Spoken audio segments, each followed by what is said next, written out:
just don't participate in the program. It's not a mandatory program. We don't have to have all 194 hospitals.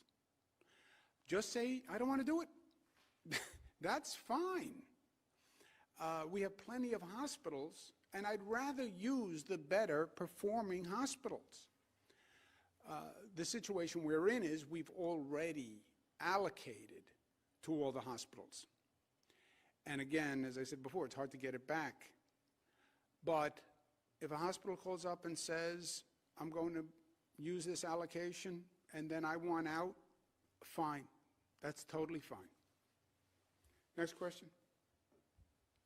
Thank you, Governor.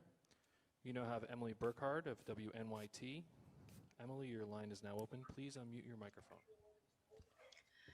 Hi, Governor. I was curious if you could tell us a little bit more about whether or not Wadsworth has been able to determine if the other cases found at the jewelry store in Saratoga are in fact a result of the UK strain. And I'm also curious if the State Department of Health is stepping in with contact tracing. We've reported on issues in Saratoga County before, and now that this strain is supposedly more transmissible, is the state stepping in to help with that? All good questions. We're going to turn them right over to the Commissioner of the Department of Health, since they are all specifically Department of Health questions. Thank you. With regards to the contact tracing, we're doing an aggressive contact tracing of all of those who were in the store. This has been taking place since the minute we learned about this.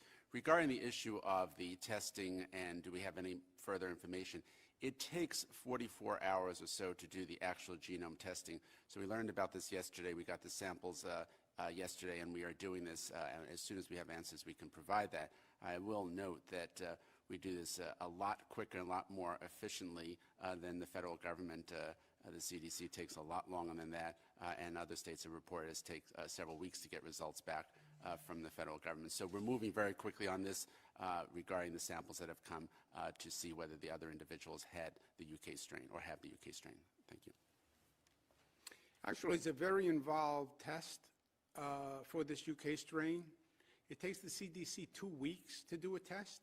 It takes Wadsworth about 40 hours to do a test. As you know, the normal COVID test is very quick. So it is a complicated situation.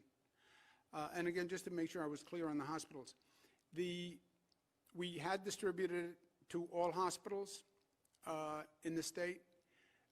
Going forward, we'll just distribute it to the hospitals that do a better job because we'll have other options also. But in the meantime, for those hospitals that already have the allocation, get it out, get it out, get it out. Question, operators, take a new question, Thanks, please. Sir. Next question comes from Peter Haskell of WCBS Radio. Peter, your line is now open. Please unmute your microphone. Hey, Governor. I've got questions about these retail sites. So a few of them quickly. Do you have the staff to cover all these sites? When do you expect they'll open? And then how do people sign up? People hear they're going to have this opportunity. Where do they go? How do they do it? Do they need to prove they're eligible, an essential worker or otherwise? And should we expect to see lines like we've seen in other places? Okay. Good to hear your voice, Peter. We're not there yet, first of all. We're getting 300,000 vaccines right now a week. We've distributed 900,000 vaccines for a 2 million population of healthcare workers.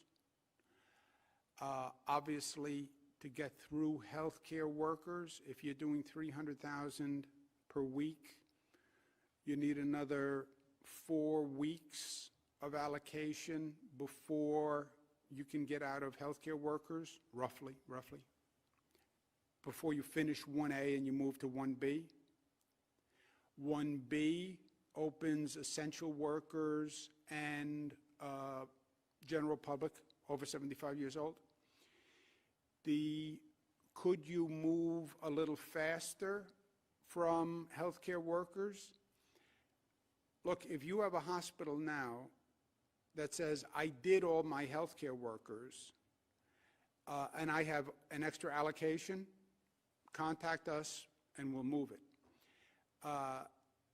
It would be a very bad sign if a hospital said, only half of my healthcare workers will take the vaccine. Obviously, that's a bad sign for the overall effectiveness of the herd immunity program, which is 70 to 90%. And also, I don't believe it. I don't believe a hospital that says only half my workers will take it. You're watching News Now from Fox. Right now, we are listening to the most recent coronavirus updates from New York City. Governor Andrew Cuomo saying that he wants the country's leaders to do more when it comes to protecting the American people. He actually suggested that all incoming international flights receive COVID-19 tests upon arrival.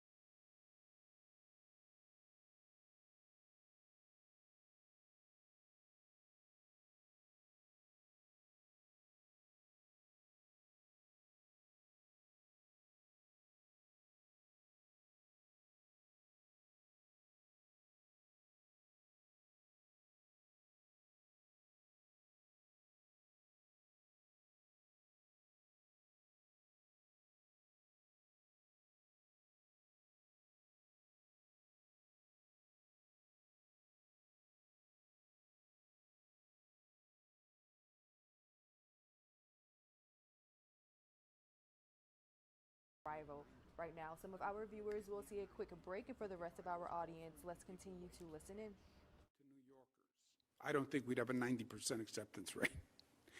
So, but a 30% refusal, 25% refusal is what we expect to see from the healthcare community, but not 50%.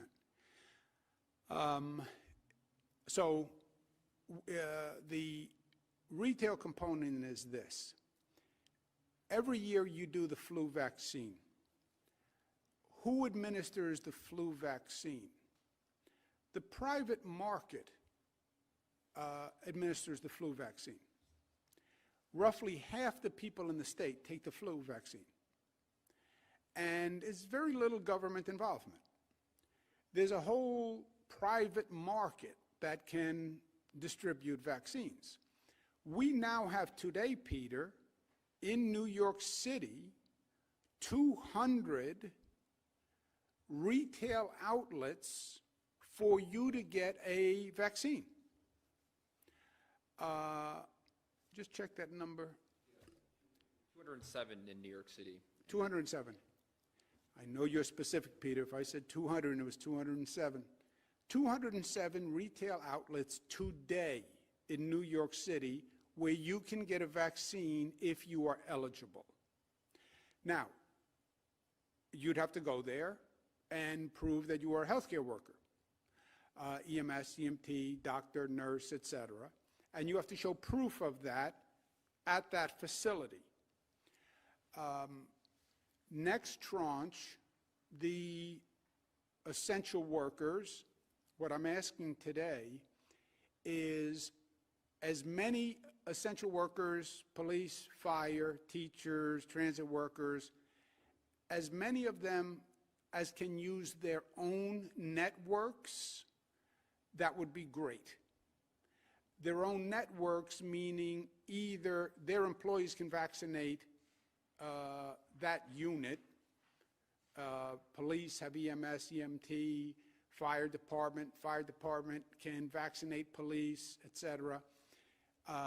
Teachers have a healthcare network, transit workers have a healthcare network. As many of them that can handle it themselves, great. Otherwise, we have the retail system.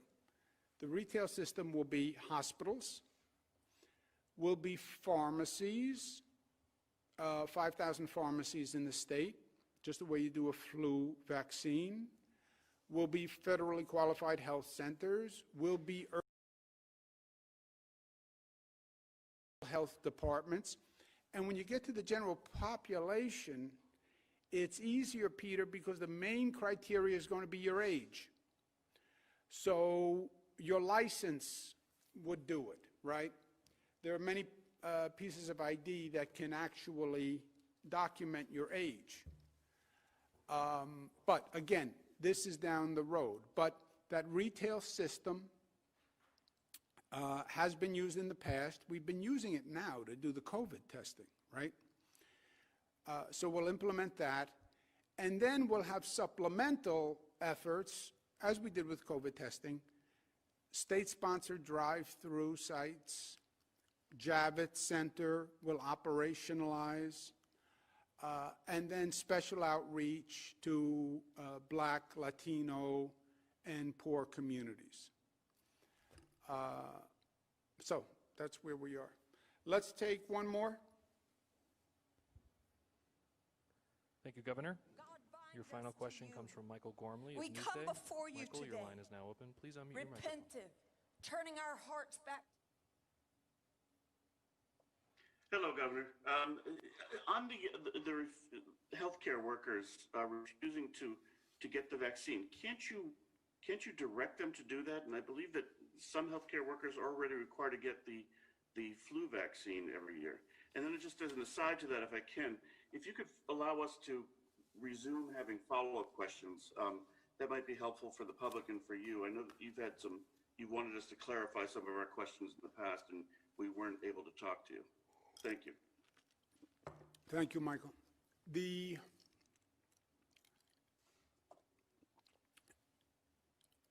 have not crossed the bridge to say, by law, you must take it. Yes. Well, there is a legal question as to whether or not, with what's called an emergency authorization, you can this is an emergency authorization, federal approval. There is a complicated legal question as to whether or not you can mandate a person take a vaccine that is authorized as an emergency authorization. But besides the legal question, we haven't gotten there yet because I don't know that it is going to be an issue. You're right, we went through this with measles, but I don't know, and you're right, you have a legal argument, especially with healthcare employees, that you could say to a healthcare employee, you need to take the vaccine as a part of your job. We're not there yet. I don't believe the refusal rate is going to be that high. I think doctors get it, but Beth can speak to the legal question about the emergency authorization use. Yes, Governor, that's correct. So with an emergency use authorization, as these vaccines have, there are more complicated questions, especially for those in vulnerable population groups that have not been studied as part of these clinical trials, but we will continue to look at it and we will continue to monitor. Okay, anyone have anything else? Additions, deletions, omissions, commissions? Thank you very much. Have a nice day.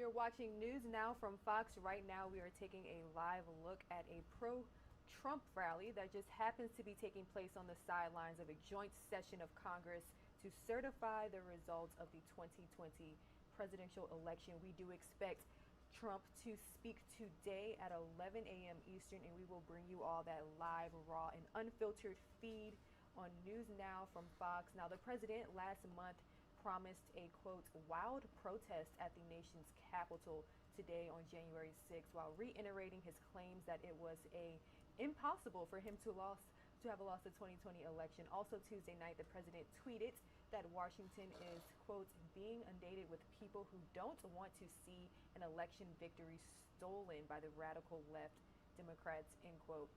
Again, we will continue to cover this for you all. We do expect him to speak in just a few hours, and we will bring you all this live. Right now, some of our viewers will see a quick commercial break, and when we return, I have the full presser from the Jacob Blake family after it was announced that the police officer who shot and paralyzed him from the waist down will not face charges. I will bring you all this raw and unfiltered right here on News Now from Fox.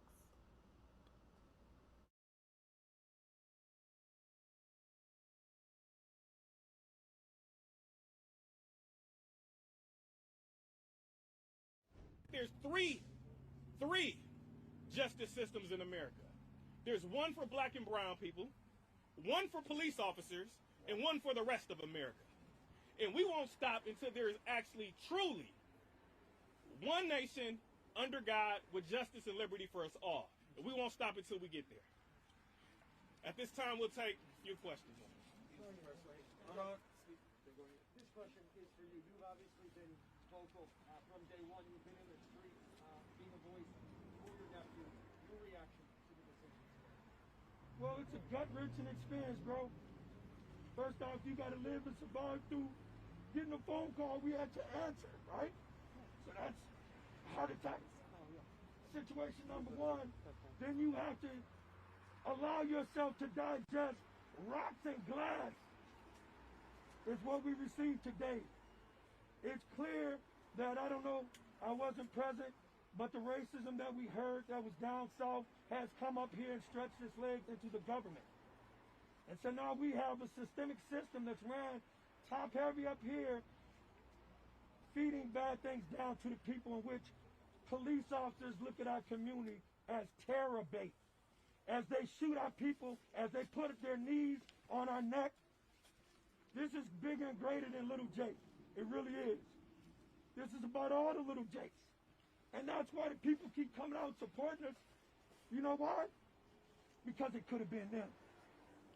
I heard it from my class roommate the other day. He said, you know, it really gets to me. I said, man, you seem more upset than us sometimes. Why? He said, because I realized it could have been me. Next question. Yes.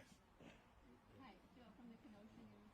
How did Jacob Blake himself learn of the decision, and what was his reaction?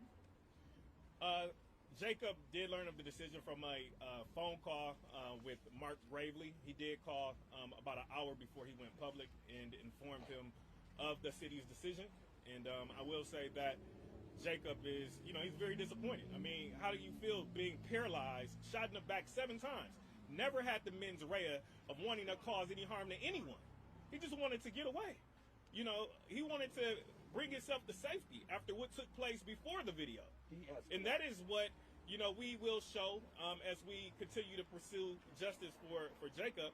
But it's extremely disappointing to sit paralyzed, never walk again, and to be able to hear that the officer is not even going to get the opportunity to go before a jury of his peers. I mean, that is just a grave injustice. What do you think about all of the marching and the activism that's taken place today over the last 4 months and this decision today? Could you say the first part? I'm from 87 in Chicago. How you doing, sis? Good to see you. Can you say the first part again? What is Jacob's reaction to everything that's transpired over the last Little Jake or Big Jake? Little Jake. Well, I mean, could you imagine being shot and paralyzed, trying to see about the safety of your kids? It was a tremendous day for him and an impactful day for him. And we just want him to focus on getting better. And as an uncle, when I go to visit him, we just watch football. Just want to leave us alone for a second and just concentrate on his well-being and himself. So we'll talk in a couple of days and find out how he really feels, but we want him to focus on getting well.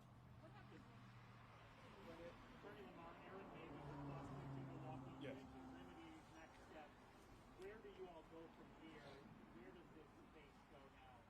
Well, I will say that we will definitely, the legal counsel, myself, Attorney Ben Crump, Patrick Selvey, we will be looking at bringing a civil action in the near future to seek justice for Jacob. Today was about social justice. Today was about having criminal charges being brought, but we will definitely pursue other endeavors as it relates to civil justice.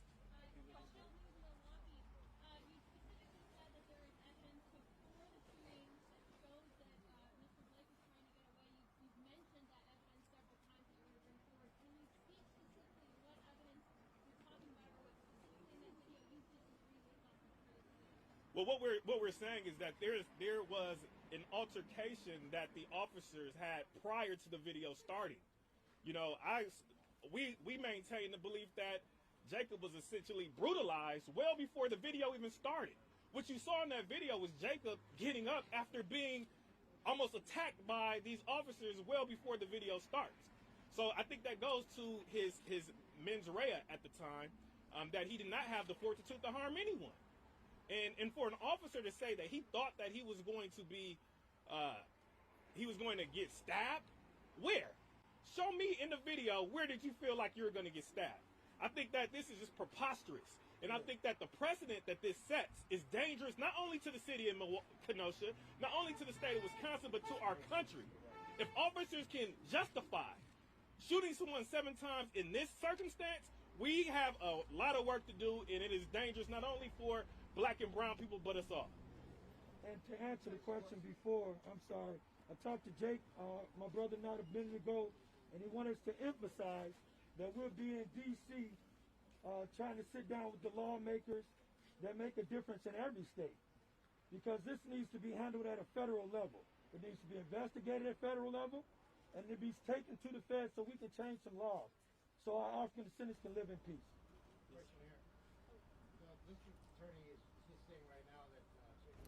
All right, everybody, you're watching News Now from Fox. Now, today at 1 p.m., Congress is expected to certify Biden's win, this despite GOP objections. Right now, I am joined with Fox News correspondent Doug Lazater. Doug, good morning. Now, this is usually a very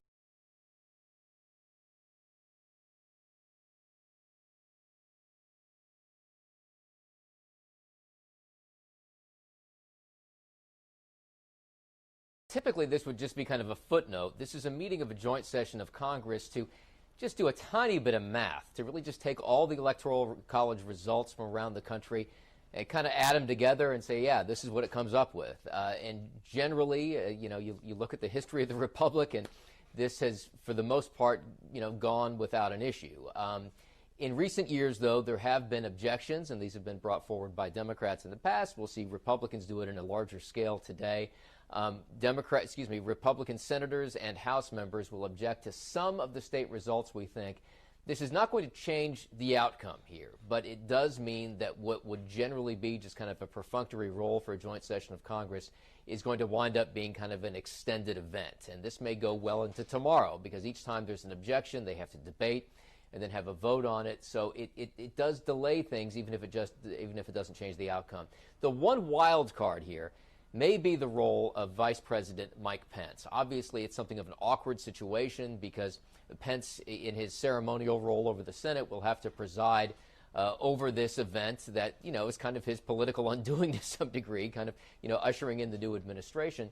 But the president thinks that Pence is endowed with certain powers here to perhaps reject some of these Electoral College results. Now, what does Pence think about that? We don't know. So Pence is obviously a guy that spent a fair amount of time in Congress. I think people see him as something of an institutionalist. So will he kind of go rogue here, or will he just kind of oversee this session today? That's something that I guess we'll find out more about later on today, early this afternoon, when this gets underway. Now, speaking of Vice President Pence, earlier this morning, President Trump actually tweeted, "If Vice President Mike Pence comes through for us, we will win the presidency." Now, usually, does the vice president even have the power to block certification? And what happens if an objection does go through? Well, the president seems to think that Pence has the power to do that. Not many other folks agree with him on that point. I mean, this is, you know, it's almost akin to a rubber stamp what Congress is really doing here. I mean, if the numbers add up, they're supposed to sign off on this and kind of be done with it, and then the next step would be the inauguration of Joe Biden and Kamala Harris on January 20th. You know, if Pence tries rejecting these results, I'm not sure exactly how that would play out, but it would certainly be something that we haven't really seen before. At least I can't recall a time when that has happened. The president doesn't seem to be entirely sure of what Pence is going to do. Now, there was a report in the New York Times that Pence had told the president that he would not follow through on the president's request, that he try to change the outcome here. Now, the president says that that's not true, that he and Pence are on the same page. I guess we'll just have to wait until 1 o'clock this afternoon Eastern time to see if, in fact, Pence just plays this ceremonial role or goes much further. And Doug, who is expected to object? Well, you know, we think there's a pretty big group, really, of maybe a dozen or so senators and then some corresponding House members, probably a larger group there, that will object. And it will just be kind of a state-by-state issue. Whatever state result they want to object to, when that state comes up, they make their objection, and then there has to be a 2-hour debate and then a vote, and it begins to really kind of slow the process down. The first state that will likely face an objection would be Arizona, but others may follow. So this may be a lengthy process here, but again, you know, these objections have to be voted on by both the Senate and the House, and even if the Republican-controlled Senate, you know, voted in favor of these objections, which that in and of itself seems unlikely, you've got a House that's controlled by Democrats, and they're certainly not going to vote away Joe Biden's presidency. So again, you know, the outcome here seems to be kind of preordained, but there may be a fair amount of drama along the way. It sounds like a very lengthy process. So once Congress does count the votes, I guess we can look forward to the inauguration next, right? Yeah, I mean, that's really the next step. And, you know, the step today isn't really one that we even spend much time talking about. I mean, it's the kind of thing that at the end of the day, you know, we'd say, oh, by the way, there was a joint session of Congress today and they certified the Electoral College results. But there's going to be much gnashing of teeth here on Capitol Hill before we get to that point. But then the next step will be the inauguration. And that in and of itself is going to be unusual because of social distancing. It's going to be much more limited affair than we typically see for these things. Doug, thank you all so much for joining us this morning on News Now from Fox. Thanks so much.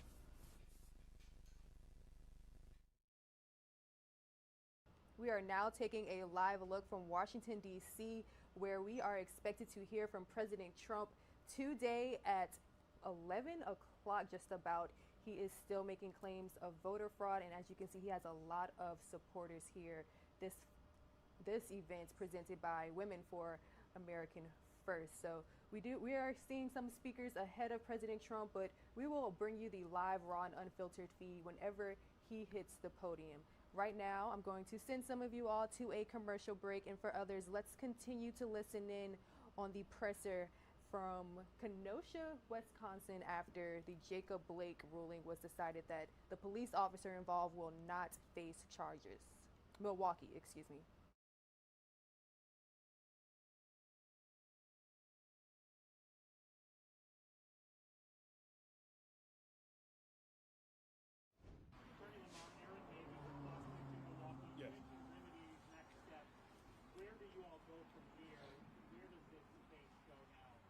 Well, I will say that we will definitely, the legal counsel, myself, Attorney Ben Crump, Patrick Selvey, we will be looking at bringing a civil action in the near future to seek justice for Jacob. Today was about social justice. Today was about having criminal charges being brought, but we will definitely pursue other endeavors as it relates to civil justice.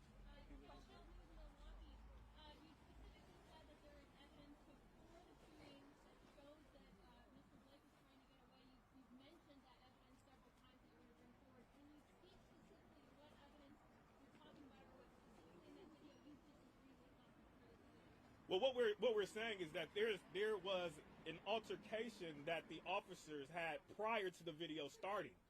You know, we maintain the belief that Jacob was essentially brutalized well before the video even started. What you saw in that video was Jacob getting up after being almost attacked by these officers well before the video starts. So I think that goes to his mens rea at the time, that he did not have the fortitude to harm anyone. And for an officer to say that he thought that he was going to be, he was going to get stabbed, where? Show me in the video, where did you feel like you were going to get stabbed? I think that this is just preposterous. And I think that the precedent that this sets is dangerous, not only to the city of Kenosha, not only to the state of Wisconsin, but to our country. If officers can justify shooting someone 7 times in this circumstance, we have a lot of work to do, and it is dangerous not only for black and brown people, but us all. And to answer the question before, I'm sorry, I talked to Jake, my brother, not a minute ago, and he wanted us to emphasize that we'll be in D.C. Trying to sit down with the lawmakers that make a difference in every state, because this needs to be handled at a federal level. It needs to be investigated at federal level, and it needs to be taken to the feds so we can change some laws, so our African descendants can live in peace. Question here. The district attorney is just saying right now that Jacob had a knife and was reaching towards the officer when he was not. In response to that? I think that, again, we don't need to hear a 2-hour explanation for what our eyes could see. Right. People across this country were not protesting and gathering peacefully, advocating for justice for something that, requires a 2-hour justification. I think we all saw what happened, and I think the facts speak for themselves. At what point? New York Times? I won't go into that right now. I will say that he remains in serious condition. I mean, he's still, paralyzed. This is life-altering. He has a long road ahead, and he will never, ever be the Jacob Blake that he was once before. Young lady behind you. And not only that, but to say to sir, ask your question again, sir. I asked what his health prognosis is. Before that. The district attorney was saying that he had a knife. And our point was, when did he pull it out when he was running away from the man? At what point did he show a knife to attack this person and make him think that his life was in jeopardy? At what point in the video that you saw did we see that? All right, young lady, and identify again. Cassidy Williams with Fox 6.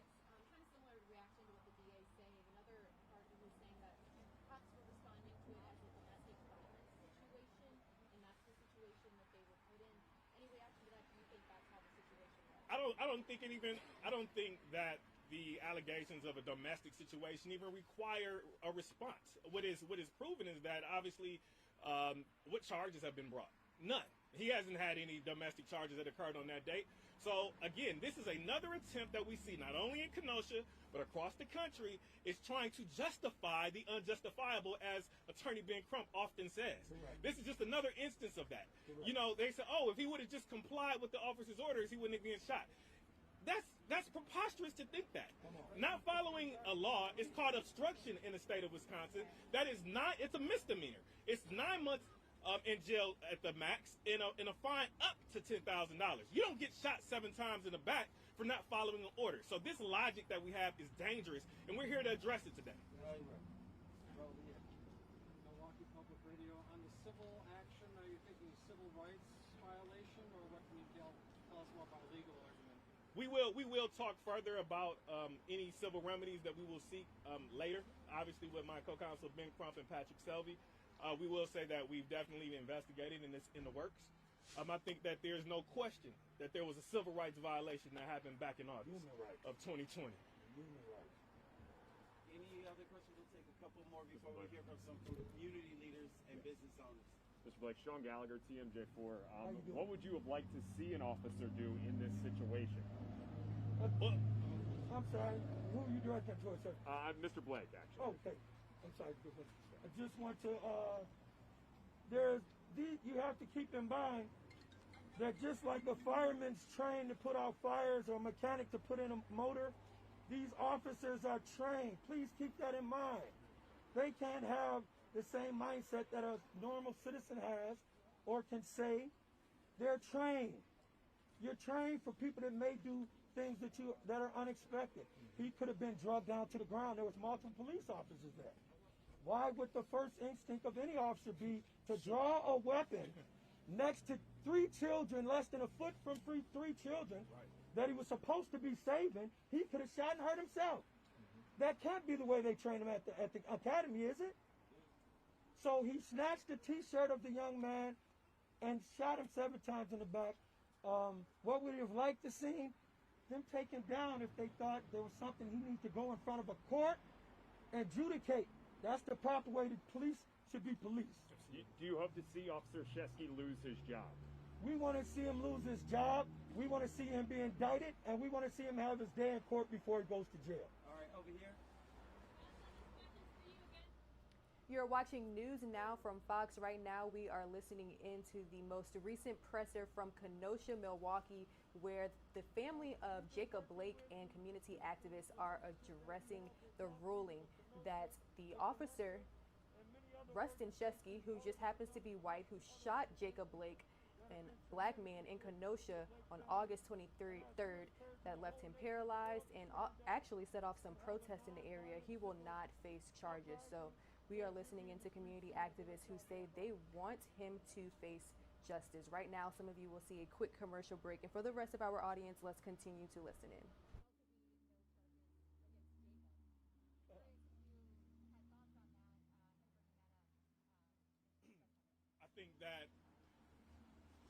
I think that when we look at no charges for Jacob, why would he have charges? I mean, what did he do wrong? I mean, he walked away. You know, it's arguable whether there was obstruction or not, but I think that would be even more asinine to have charged someone after they've been shot 7 times. I think he suffered enough punishment for more than enough individuals unjustly. Any other questions? Could you spell your name? Yes, B''IVORY, Lamar, LA, capital MARR. We're going to have some of the leaders of Kenosha and some of the other organizations that have been standing strong with us, just to give you some of the insight of the community feedback.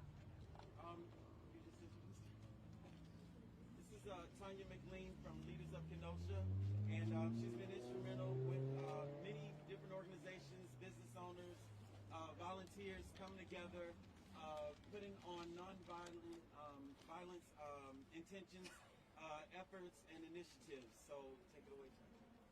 So I've been reflecting on this decision. We kind of knew it'd go this way based on what we've seen in previous cases throughout this country. And I've just kind of been looking to others who have gone through this struggle, black and brown people throughout this country. And I was reading something that John Lewis wrote in one of his last speeches before he died, and it's just so fitting for today, so I'm going to share it.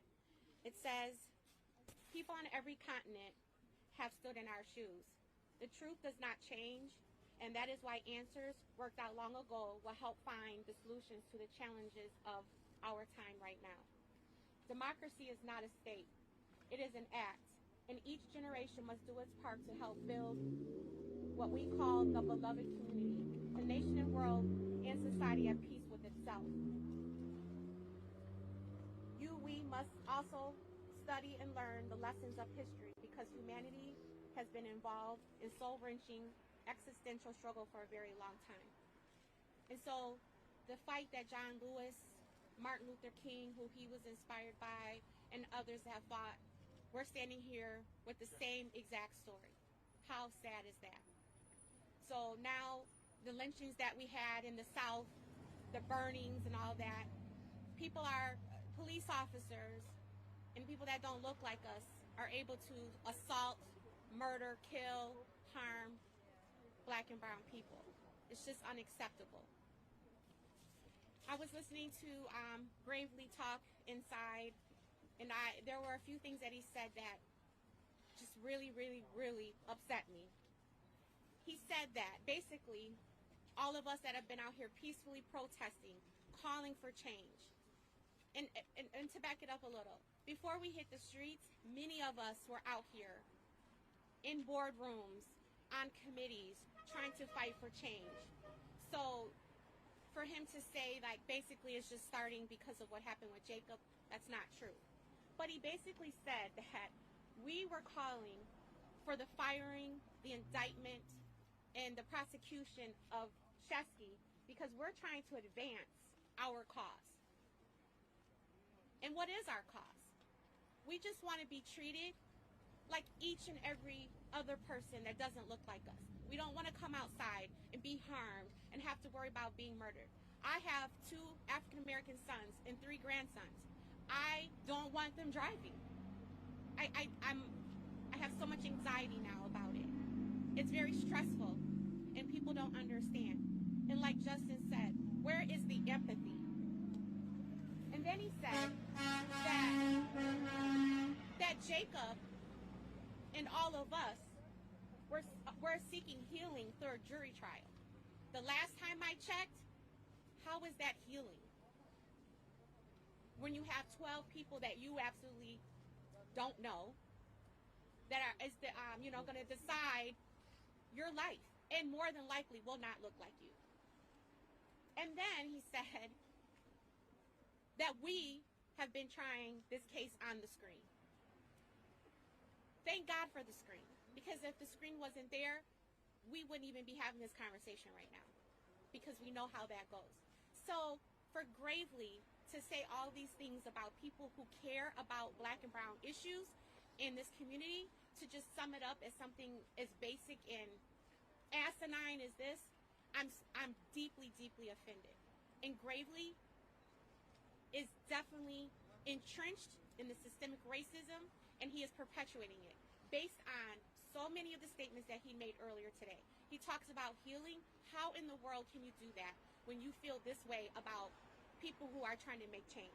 Of course, we want to advance what we're trying to do out here and seek justice for Black and brown people. What is so wrong with that? Absolutely nothing. So again, we're going to stay committed to seeing things move forward in this community on our terms, on our demands. We're not asking anymore. And if you cannot, then you have to go. And Gravely, that this decision is just, it's disheartening. And it did no good for this community. The lack of transparency throughout the last 4 months is just unacceptable. And he will be held accountable at the polls the next go around he has. So thank you very much. After Tanya, talk one more time. Tanya, Tanya, McLean, MC, capital Lean, and I'm the executive director of Leaders of Kenosha. And we're going to hear from Kenosha's business owner, Jillian. Do you want to say anything? Come on, this is a dear friend of ours since we've been up here, and as a business owner, she just wants you to let you know how she supported the Blake family. Yep. I've been here since.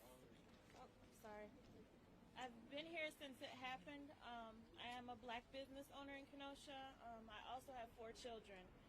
So, like he always says, it could have been one of mine. So I guess I'm just disappointed in the decision. It's not justice. Read justice, that's not justice. So that's all. I'm just disappointed in the decision that was made. Again, my name is Alvin Owens. I'm also a business owner. I grew up here. My family is here. We're part of the largest African-American family here. And it was very disappointing to hear what was taking place. What was more shocking that I didn't hear from many of my Caucasian counterparts that I grew up with throughout this entire 4 months. Some of them with their names on the buildings of their businesses that they own. I went to high school and middle school with, and I haven't heard from them throughout this entire time, maybe 1 or 2 likes on Facebook. So it goes to show what I said earlier on when this first broke out in August, that on August 23rd, my birthday, was that we have 2 Kenosha's, the have and the have not, or the Black and the white. And this further shows for us in the Black and brown communities what it continues to be.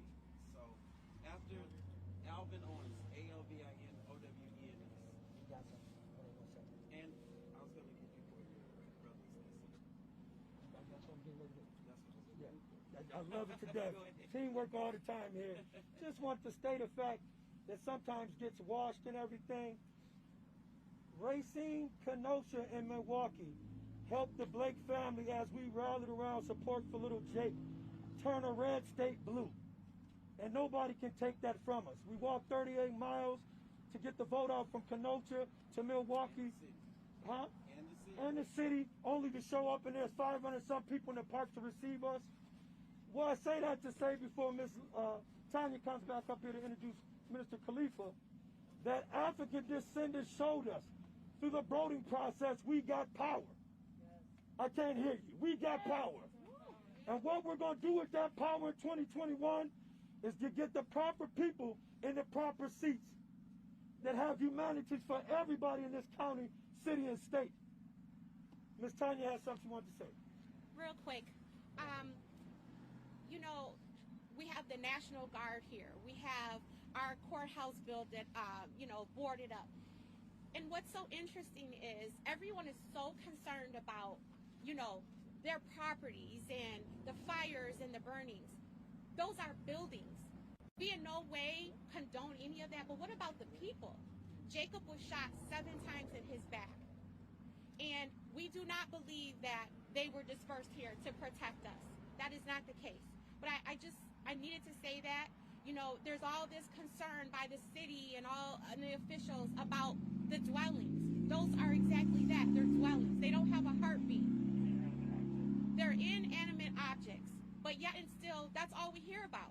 Unless, if it's not coming from us out here demanding, we're only hearing about materialistic things that absolutely mean nothing at the end of the day. What about the black and brown people in this community and our lives and how we feel we're under threat constantly? So I just needed to say that so that people understand this is not about buildings. This is about people and how any one of us can be shot down in the street and there are no consequences for it. And here comes Minister Khalifa from Milwaukee. All of us are none.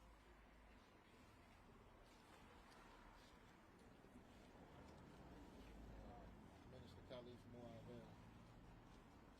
All of us are none. All of us? Or none. All of us? Or none. All of us? Or none. We have tried everything. I think we've tried everything in this country around these issues. And one thing I know is that power only concedes to power. When the powers that be continues to be working forces against the people, what win do we really have if we have no allies on the other side? The fact of the matter is that we're going to have to start organizing in our own communities to put our own people in play. Because this right here is reflective across the country of the same narrative that we're going to continuously see over and over again. Every 28 hours, an officer guns down a so-called black or brown person unjustifiably, and no one is held accountable for it. Here's a brother who was gunned down 7 times viciously by police. And we're saying that that's all right. We've tried everything. We've tried everything, but I want you to understand that we're going to continue to fight. This is not over. We're going to continue to beat up these streets. Yes, sir. We're going to continue to organize across this state, yes, sir. across this country. Yes, sir. We're going to go all the way to the Supreme Court. Yes, sir. We're going to change laws from the top down. Yes, sir. Because the local municipalities are afraid to challenge the federal government. Yes, sir. And that's what's really going on. It's a conflict of interest. Yes, sir. Laws are in play that say it's okay to play the way they're playing with us. And we need to interrupt those systems. Yes, sir. Because these various systems are going to continue to consume the lives of our people unjustifiably. And we got to come together as a collective. And it's only going to take unity. And that's the only way we're going to be able to make it to survive another day in this storm. Yes, sir. And I say this very earnestly, and I mean what I say when I say this. This is more than just a fight. This is more than just a fight. Because lives are being taken, families are being broken, Communities are being severed and shattered to pieces. And we're still saying the same old Black Lives Matter song. And nobody's hearing us. But everybody march with us when it's time to march. But when it's time to stand up behind those doors, to make these decisions, to come with these indictments, everybody's on the same side. And we locked out the door. And we're not at the table. And that's got to change. All of us? Or none. All of us? Or none. All of us? Or none. We're going to wrap it up shortly, and we're going to take a few more questions for the attorney of the family and Justin Blake, because we do want to respect residents that live here in our building. Question right here. Identify yourself. I'm Marino with the Washington Post. They talked about Jacob Blake having a knife on the scene. Can you respond to that? They did already, but go ahead and recap really quick. I think the video is very clear that Jacob never posed an imminent harm to anyone. That there was never a knife extended. He never raised a knife. He never unfolded a knife. There was no point in the video that is articulable for an officer to say that he was under harm at a particular point. So I think, I think that's completely bogus, and I think that is just a rationalization to try to show what is really essentially an intentional act.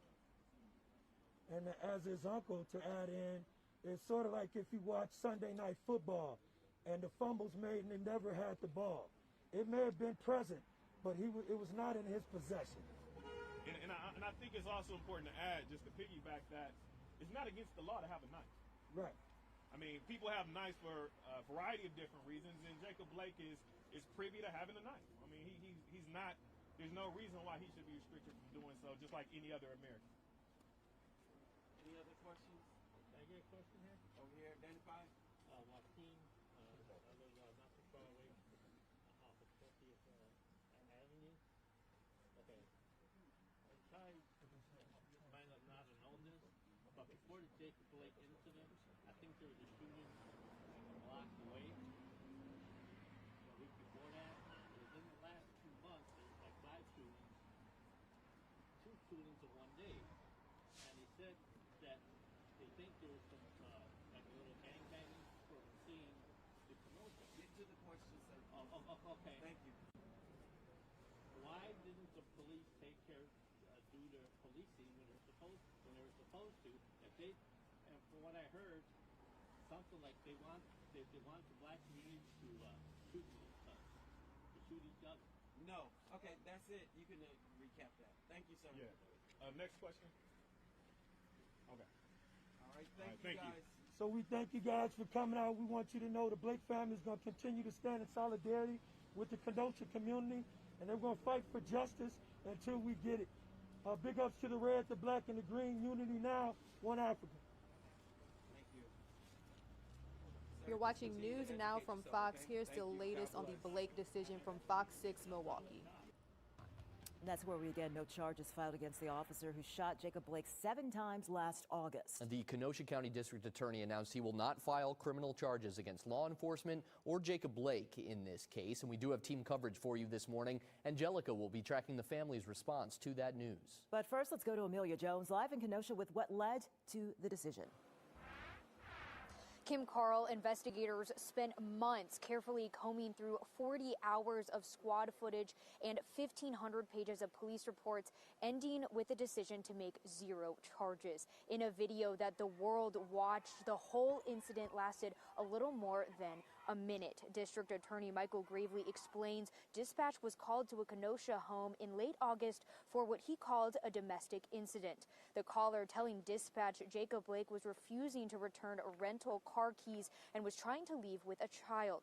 When officers arrived, they are informed Blake has an outstanding warrant. When they try arresting him, there is resistance, and Blake says he's armed with a knife. Then when Officer Rustin Shesky tries stopping Blake from leaving in the car, the DA says Blake turns with a knife in hand. Then those 7 shots were fired, shots that a use of force expert says were justified. What you want to do is to stop the threat. That is the intent. That is the approach behind this.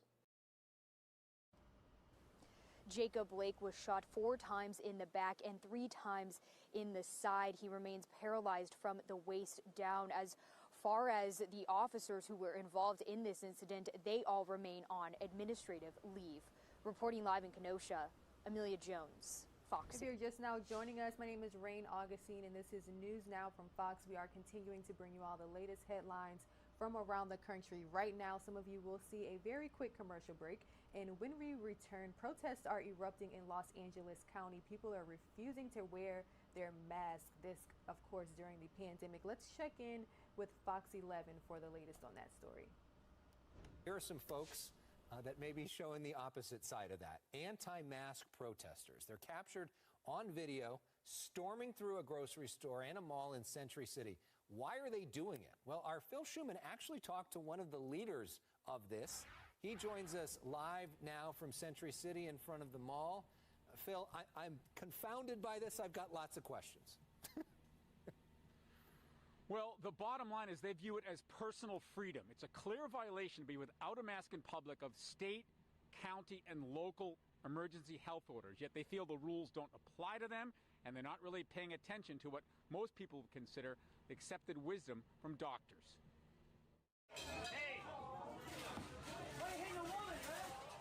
In one video, a woman without a mask who claims she was assaulted tries to ram a masked shopper inside a Ralph's. In another, a woman yells at an anti-masker, "My father's in the hospital with COVID." His response? People die. Your father's not special. Back at Ralph's, the man on the red cap refuses pleas to accept a mask. Sir, I don't wear a mask, sir. Please. I don't wear a mask. He needs a mask. You guys are All this promoted online via social media, labeled as Fight Communism, organized by Shiva Bagheri. Why won't you wear a mask? What's your objection to masks? Because it's not good for you. It's a fundamental right to breathe oxygen and expel your garbage out of your system. You don't feel you're putting yourselves or others at risk? Sick if I'm healthy. That's ridiculous. It's not ridiculous to infectious disease specialists like Dr. Suman Radhakrishna. It's called asymptomatic spread. You have an infection, but you don't know you have it. You walk around, you talk, you shout, you sing, you spew these droplets. Somebody else who is susceptible, if they get the infection, it can be deadly for them. And we've seen that being deadly. That's the problem. Of course, and the anti-maskers essentially don't accept the validity, Alex, of asymptomatic spread. And what's more, even though it's a violation to be out in public without the mask, the LAPD, you may have seen some shots of them in those videos, their policy has essentially been education rather than enforcement. So you don't wear a mask, you show up, you try to force your way into the mall, they come, they ask you to leave, you leave until the next time.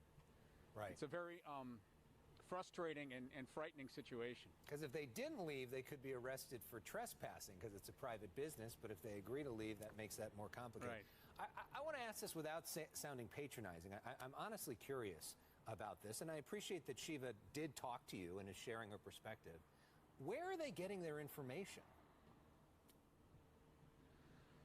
That's a really good question, and it's a circular discussion with her. What about the people that are dying? Well, people are dying from depression and dying from suicide. Why don't you wear a mask? Well, masks aren't necessary. Well, who tells you that? Well, doctors I've spoken to. Well, what about Dr. Fauci? What about Dr. Ferrer, who is a PhD? And they mock those people and accuse essentially the mainstream media of only giving voice to a certain number of doctors with a certain view, and then they have some group of their own who are apparently giving their own medical advice without naming them. All right, well, let's expand this conversation, Phil. The journalist who captured that video, his name is Samuel Braslow. He's a staff writer for the Beverly Hills Courier. Samuel, thanks so much for being with us. Thank you for the work that you do. Give us a bit of color. Take us into that room. What's it feel like being in the middle of this? Well, first of all, thank you so much for having me.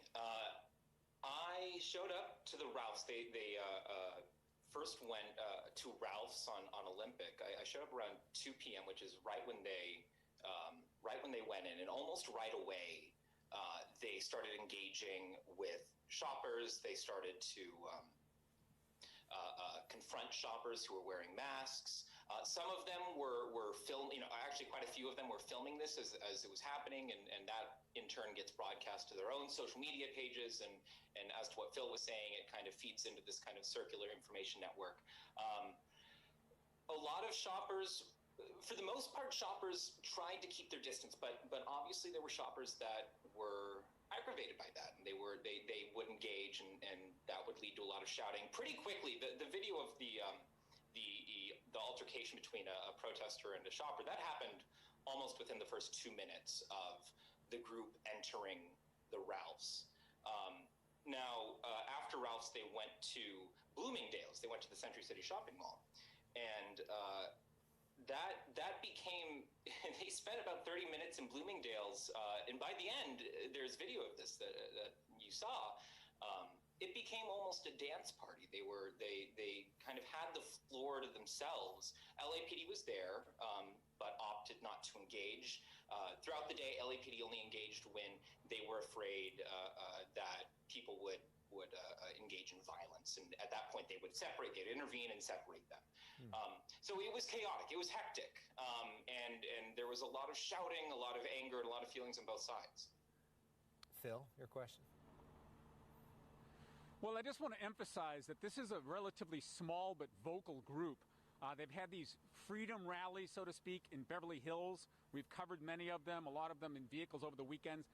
We're talking about a core group of maybe 20 or 30 people. This is not a huge widespread movement here in Southern California.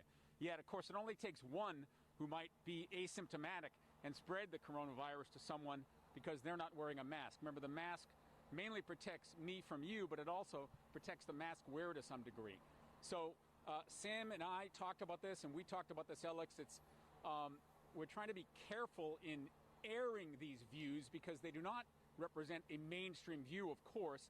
Yet it's important, I think, to shed light on, however small a group this may be, that they still are there and they are causing very real problems, not just here in Southern California, but in many parts of the country. Sam, is there anything, do you think, that can be said to convince any of these people? Well, that's a good question. I don't see my role there to convince them or to debate them. My role there is to report on what they're doing, especially as that relates to the general public and any harm to the general public. Personally, I'm not sure there's much argument to be had there. I do think, actually, something, Alex, that you said earlier in the previous segment, empathy. I do think that it's important to engage with people with divergent views with empathy and understand that even though these views might be particularly fringe now to the mainstream, they come to them earnestly.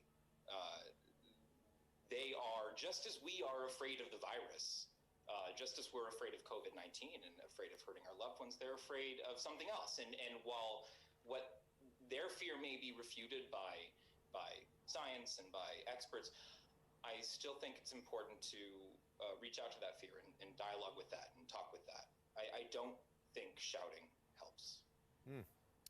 All right, Samuel, thank you for your reporting. Phil Schuman, thank you for your reporting as always.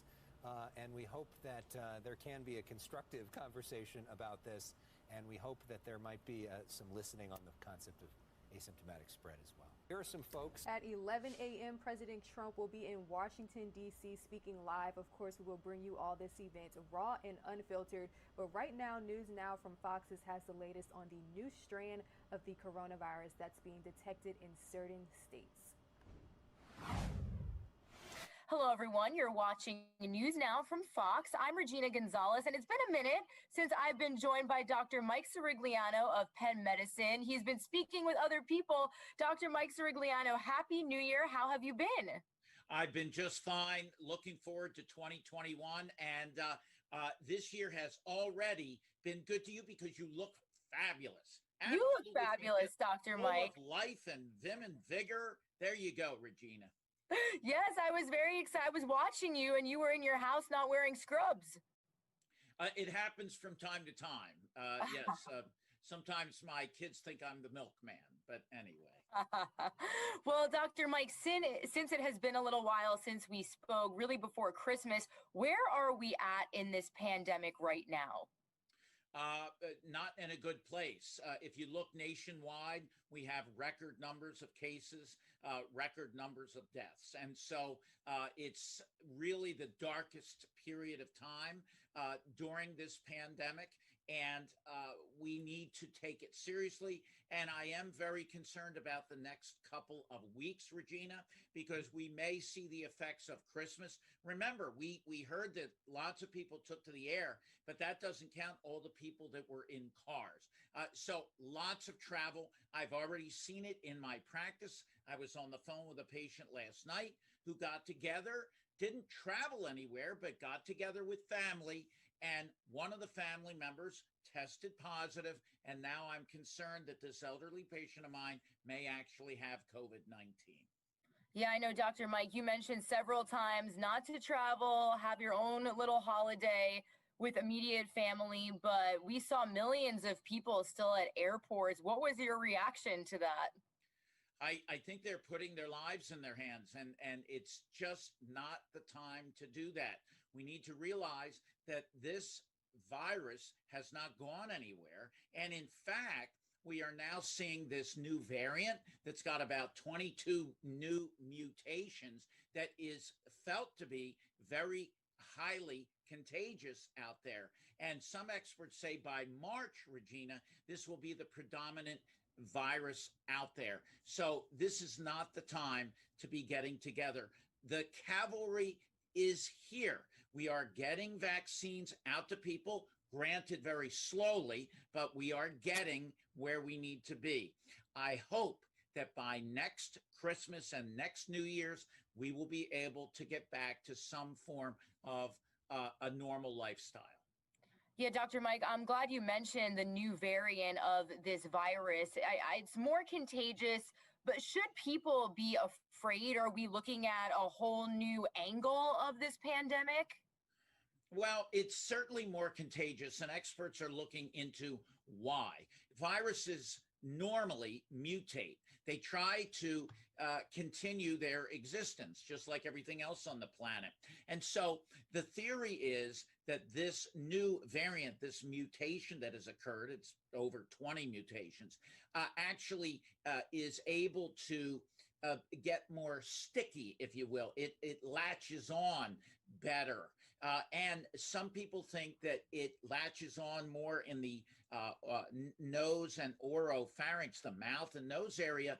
And that may be why it's more contagious, because there's higher numbers of viral particles in that area. So when you cough or you sneeze or you speak loudly, you spread the virus more quickly. That being said, there is no evidence that it's more lethal. But by definition, if it's more contagious, more people get it, then more people will get sick and more people will unfortunately die.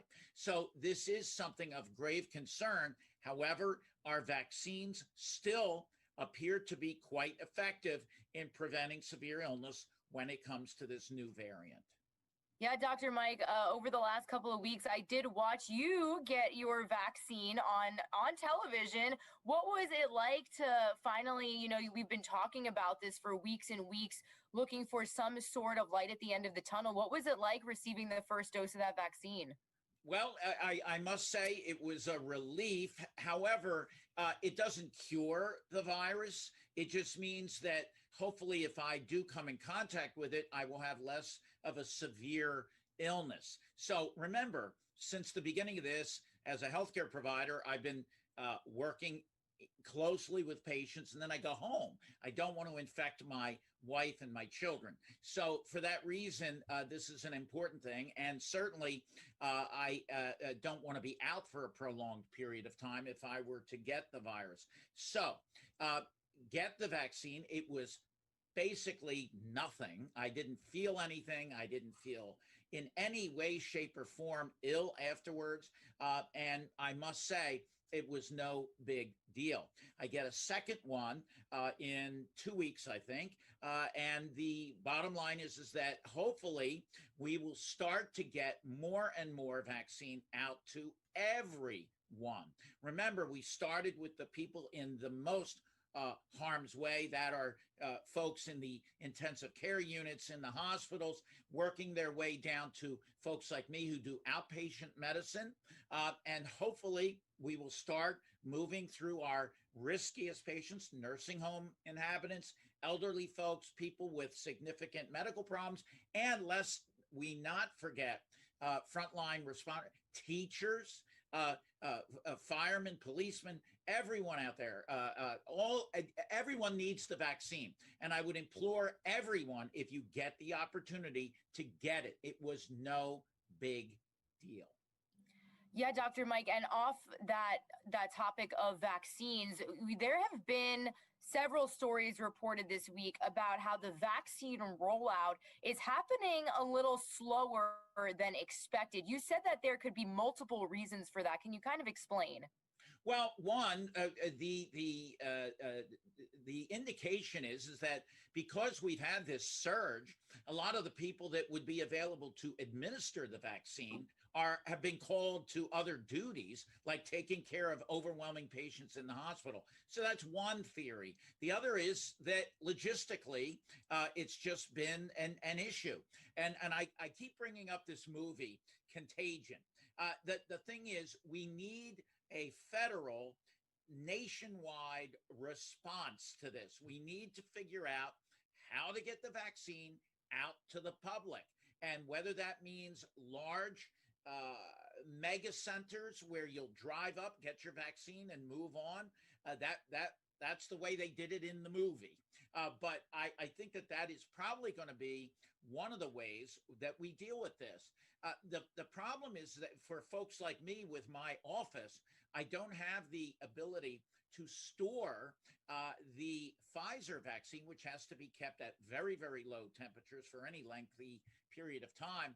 And by the time we get to people in my office, my patients, it's a real logistical challenge for me to reach out to my 2,000 patients and say, look, I'm going to come up with a list, because that's the question I get all the time.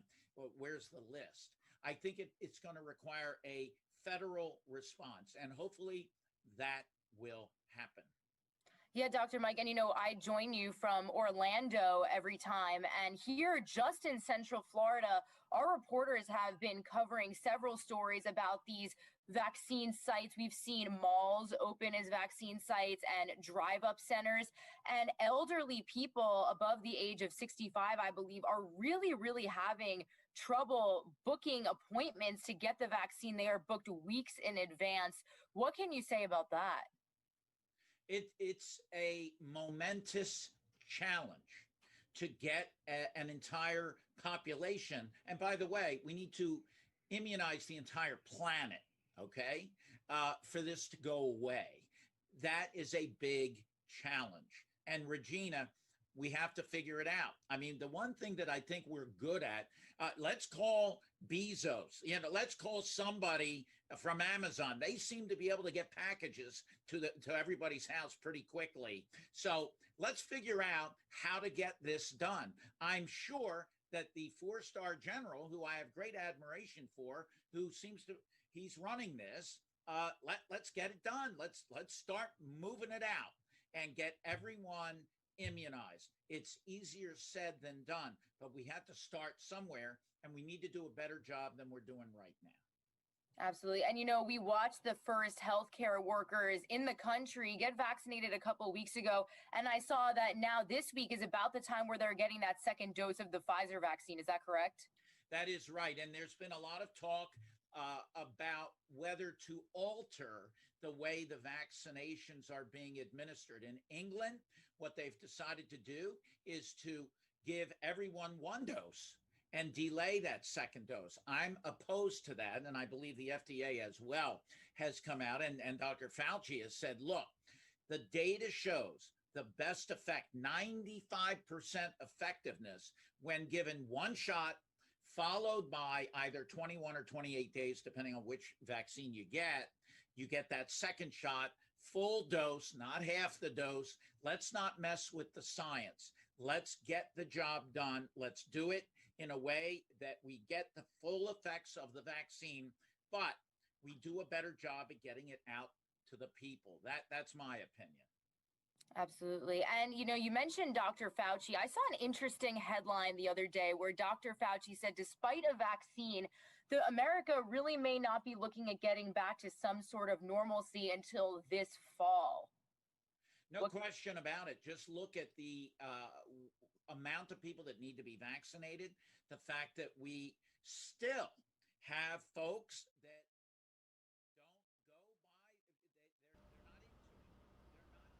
This is News Now from Fox. All right, we have a breaking live report out of Florida. Governor Ron DeSantis is speaking on the latest coronavirus updates, so we want to bring you all this Ron Unfiltered right here on News Now from Fox. It's important, but we need to be ready to go into the community, particularly vaccinating our senior citizens. And that is going to be our priority when we're talking about the broader community. And so one of my agencies, the ACA, urged the hospitals to submit and execute plans for how you're going to vaccinate the seniors in the community. And we've had great response. You're seeing a lot of wonderful things happening just this week, and here today is another great day. I was at Orlando Health earlier in the week. They have 6 different sites across Central Florida. Jackson Memorial Major System in Miami-Dade has 3 different sites. They are doing thousands of shots a day just within their hospital system for seniors in the community at this point, and that's going to continue to ramp up.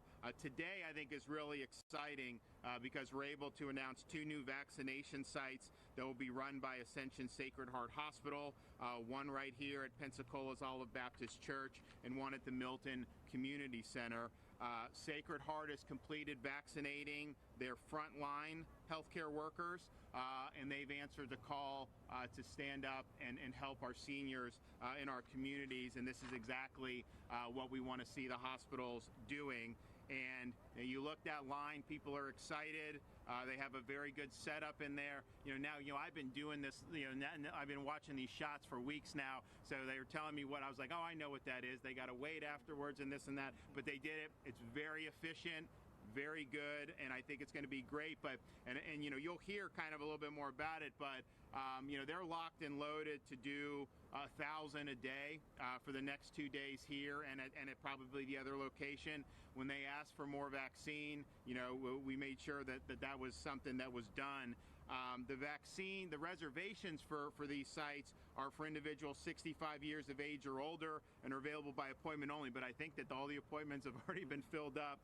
The good part about the operation is that you have a great partnership in the community on display here.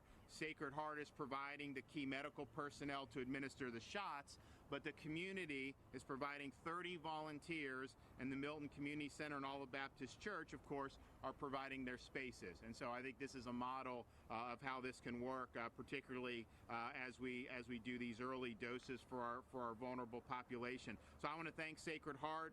I want to thank Santa Rosa County, Milton Community Center, Olive Baptist Church for their willingness to step up and help their community in the time of need. And we want to continue to see this going on throughout the state. These hospital-run vaccination sites are part of our next steps in order to reach our seniors throughout the communities. Hospitals served as the pillars to our strategy since we were first to receive the vaccine. But we also know we want to expand the reach just beyond the hospitals. When there's ways that we're able to make a difference, we're able to do it.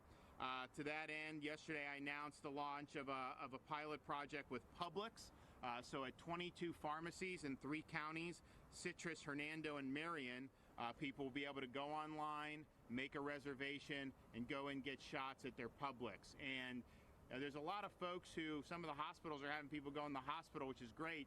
There's some folks that just don't want to go into the hospital, but they are going to grocery stores. And so if you're able to get to the grocery store, you can get that done, and that's a really, really good thing. So That is going to start tomorrow with the reservations. Shots in the arms will start on Friday.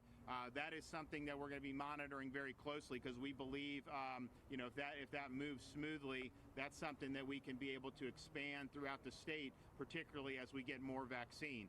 Publix has over 750 pharmacy locations in their supermarkets, and you find it in all corners of the state. I also announced today that the state is going to be converting, or I announced earlier this week, the state's going to be converting some of our drive-through testing sites into vaccine sites. And you're going to have an announcement, additional announcement on that very soon. And we're going to look around where that makes sense. Of course, we want to work with our houses of worship. I know there was something, pretty close by over in Escambia shortly thereafter, or on Sunday, did several hundred folks, and we view that as a model as well. We also believe that most folks, there's a lot of demand for the vaccine, but there's still some folks that aren't sure that they want to take it. And when you have community leaders stepping out, showing that they're doing it, a pastor, someone that people trust, I think that does make a positive difference. So we appreciate what we saw over in Escambia, and we want to keep working with folks to be able to do that. What we do on a daily basis through our Division of Emergency Management is make sure the vaccines are going to places that are going to use them in the short term.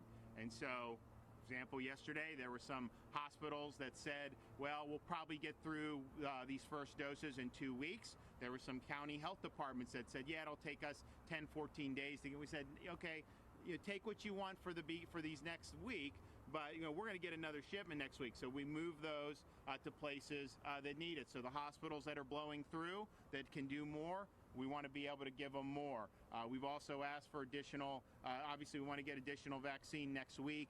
That'll allow us to potentially expand the Publix program and have even more drive-through testing sites. But what's happening is as soon as more vaccine is available, we're looking at ways to be able to get that into the community. And at this point, the hospitals have been given enough vaccine for their frontline workers. And I know they are working with folks who are healthcare workers who may not work inside the hospital. And that's true. There's high contact people in physicians' offices, whatever.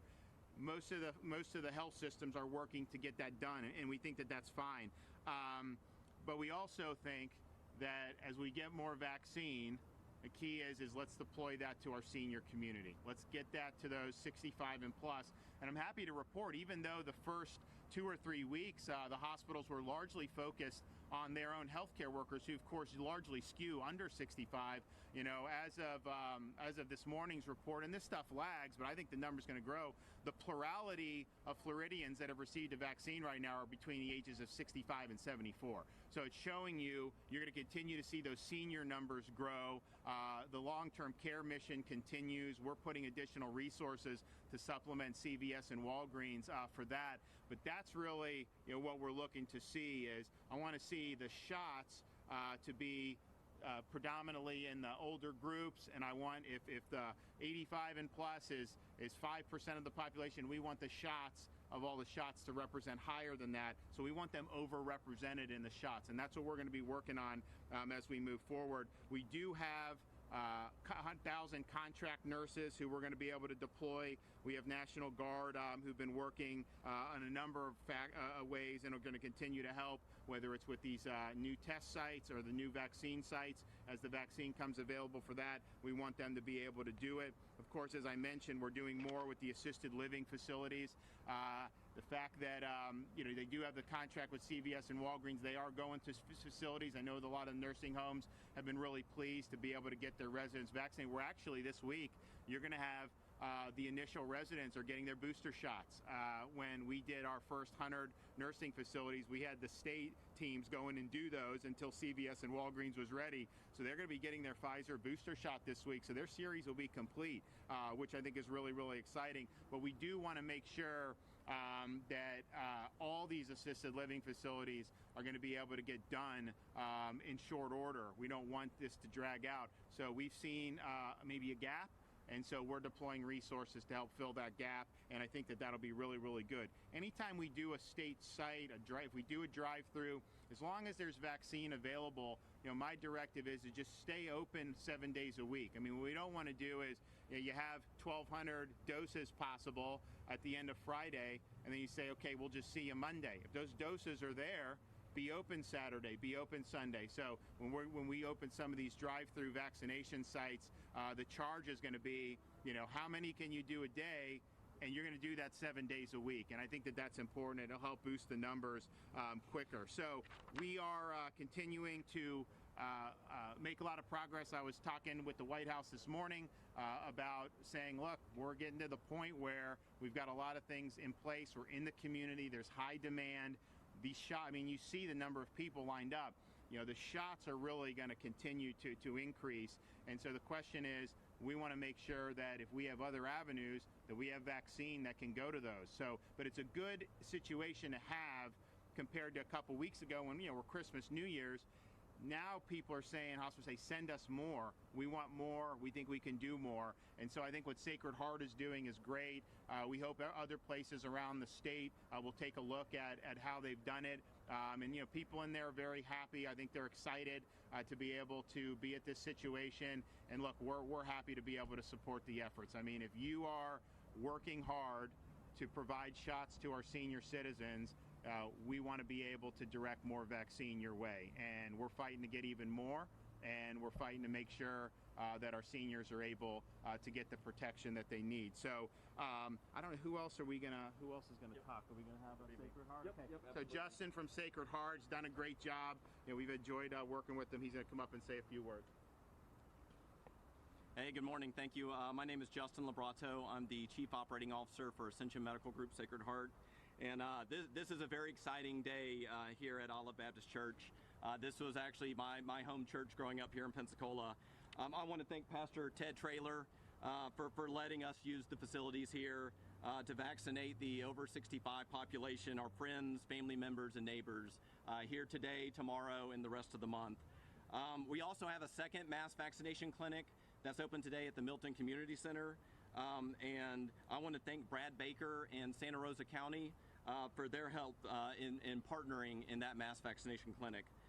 Between the two mass vaccination sites today and tomorrow, we already have 3,500 reservations.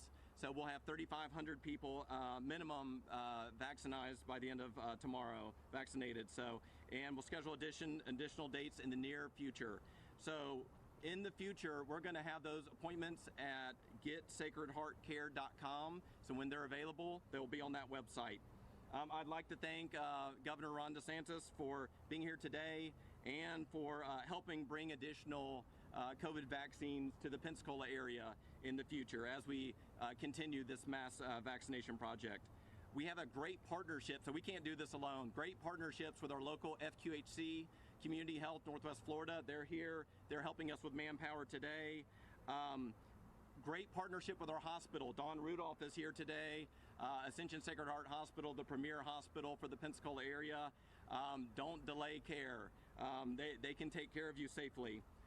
And then finally, I want to thank my amazing team at Ascension Medical Group Sacred Heart. There's been a lot going on this year. We opened up the first drive-through COVID testing center in March, and we've seen 62,000 people there. That's great that we can COVID test, but it's all about the vaccine. The vaccine is the only way that we're going to make a dent in this. So we're excited about these future dates. A couple people I want to thank, the 100 volunteers today. I want to thank Jacob Fisher, who is leading the Escambia County vaccination effort, Amisha Gurjal for Santa Rosa County, and Jennifer Henry as she led the associate vaccination clinics. So we truly have the best team in healthcare. And I'm going to turn it to Ted Traylor.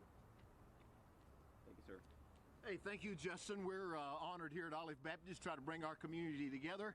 Somebody asked me, so it must be a miracle of God you got the Catholic and the Baptist working together. I said, amen, that's a good day. So we got folks together today, and you can see the line, these folks that are servants, our community that are here. And Governor, thank you for all you're doing to help us get this done. Justin as well.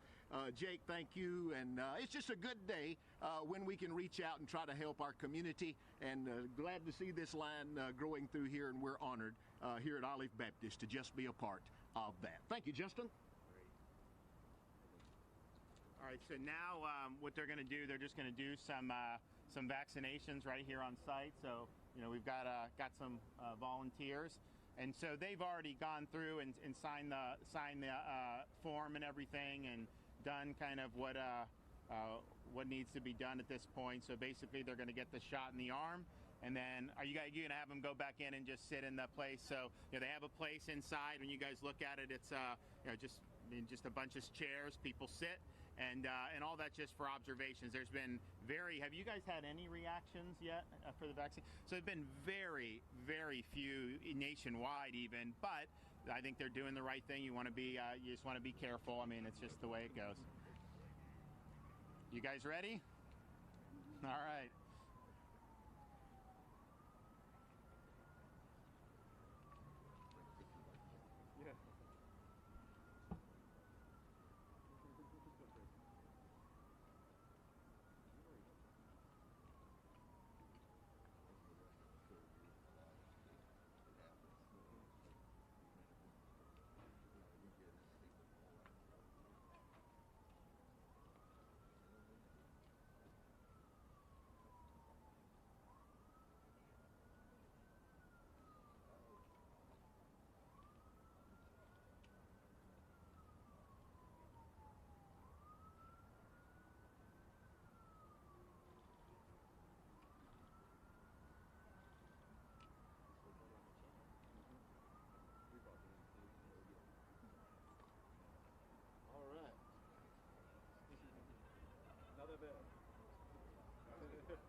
System now, as soon as it opens up, because we have all the websites connected, they'll be gone within hours.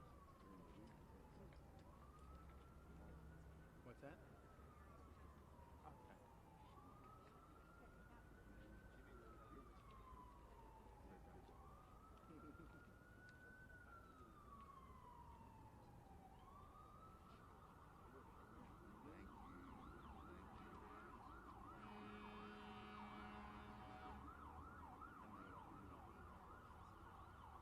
Is it in the 40s right now, you think? This morning it started on 40. What is it? 46?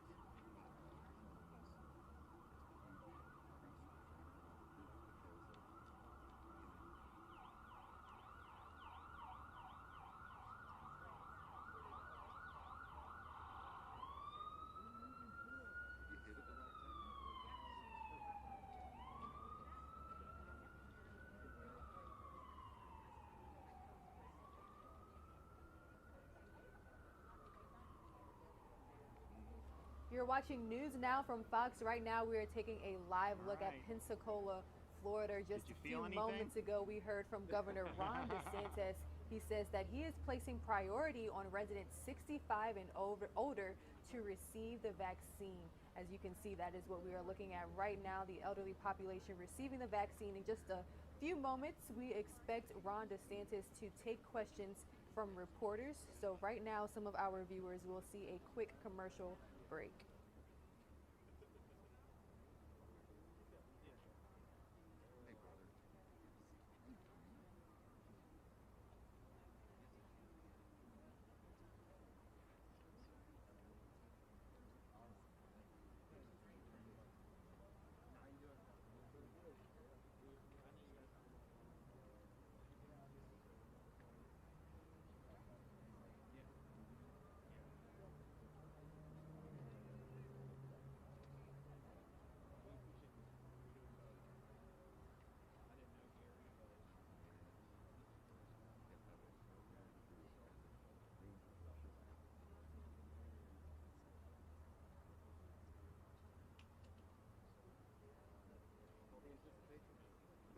Is this Moderna or Pfizer? Moderna.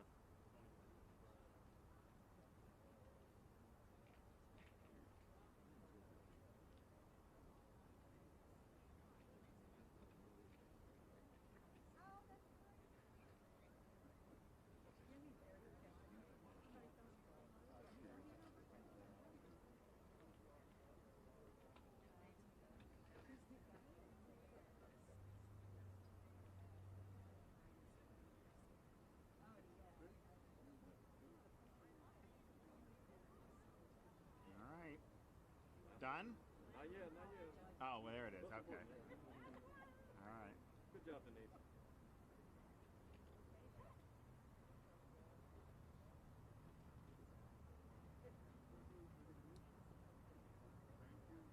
All right. Good job, guys. See if anyone was thinking about whether they want to get it. See how easy it is, and it's like these guys, not a problem. I'm gonna also, I just want to introduce real quick CFO Petronas to come say a few things. Governor, can we take a picture? Take a picture? Sure. Look at it. That's awesome. I love it. Yeah, it's good. All right.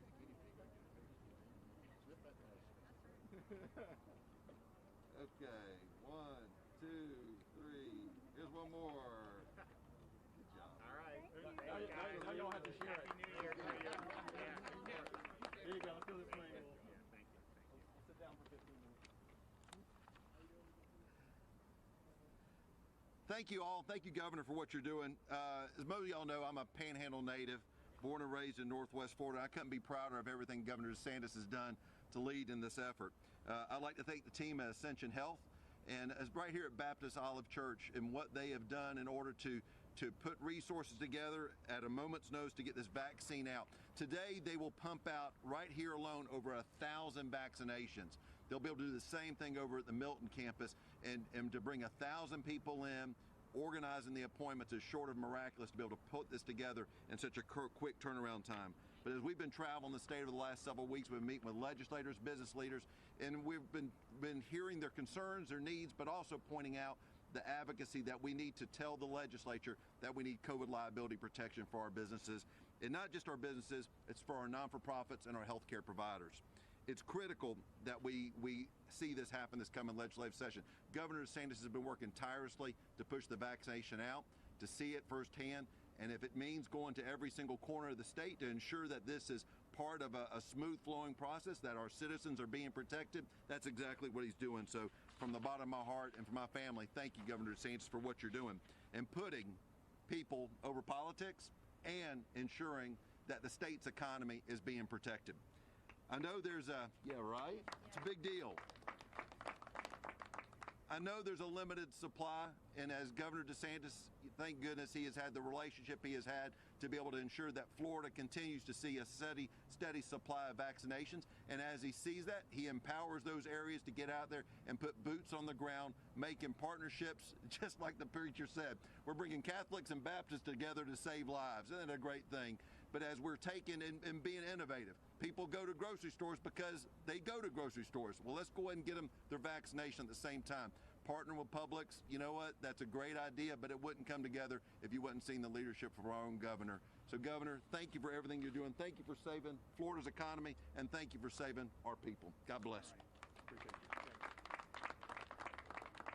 Just let me thank Sacred Heart Pensacola, not just for doing this, but really for how they've handled this entire pandemic. I think they've done a great job. When we needed more testing here, we obviously provided some resources to them, but they were really leading the efforts on drive-through sites and all this other stuff. We work closely with the local counties here as well, and I really think that it's been a model. So thank you for all you've done.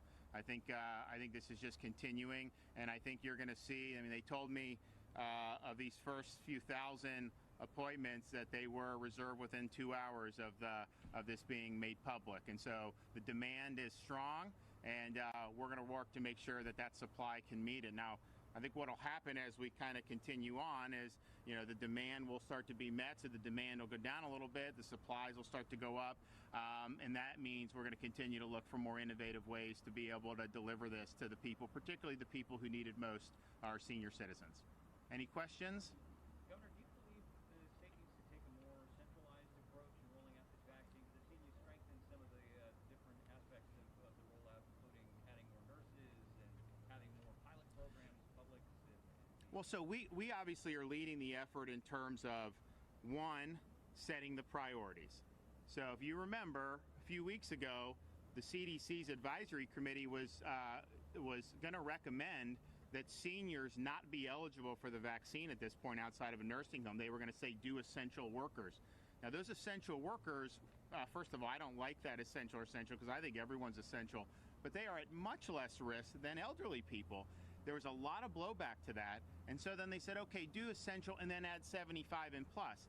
Problem with that is, from an administrability perspective, I think that'd be a nightmare, and you'd have people who are 73 not even eligible for a vaccine, and you could get somebody who works, at a supermarket, a 20-year-old would get it. So we stepped in and said, not in Florida. We're putting our seniors first. Yes, we're going to do healthcare workers. Yes, we're going to do nursing homes, which we were the first state to do. But we've got to offer it to 65 and plus. And so that's what we did. So everyone had their directions on that. And we also provide the support as it goes by.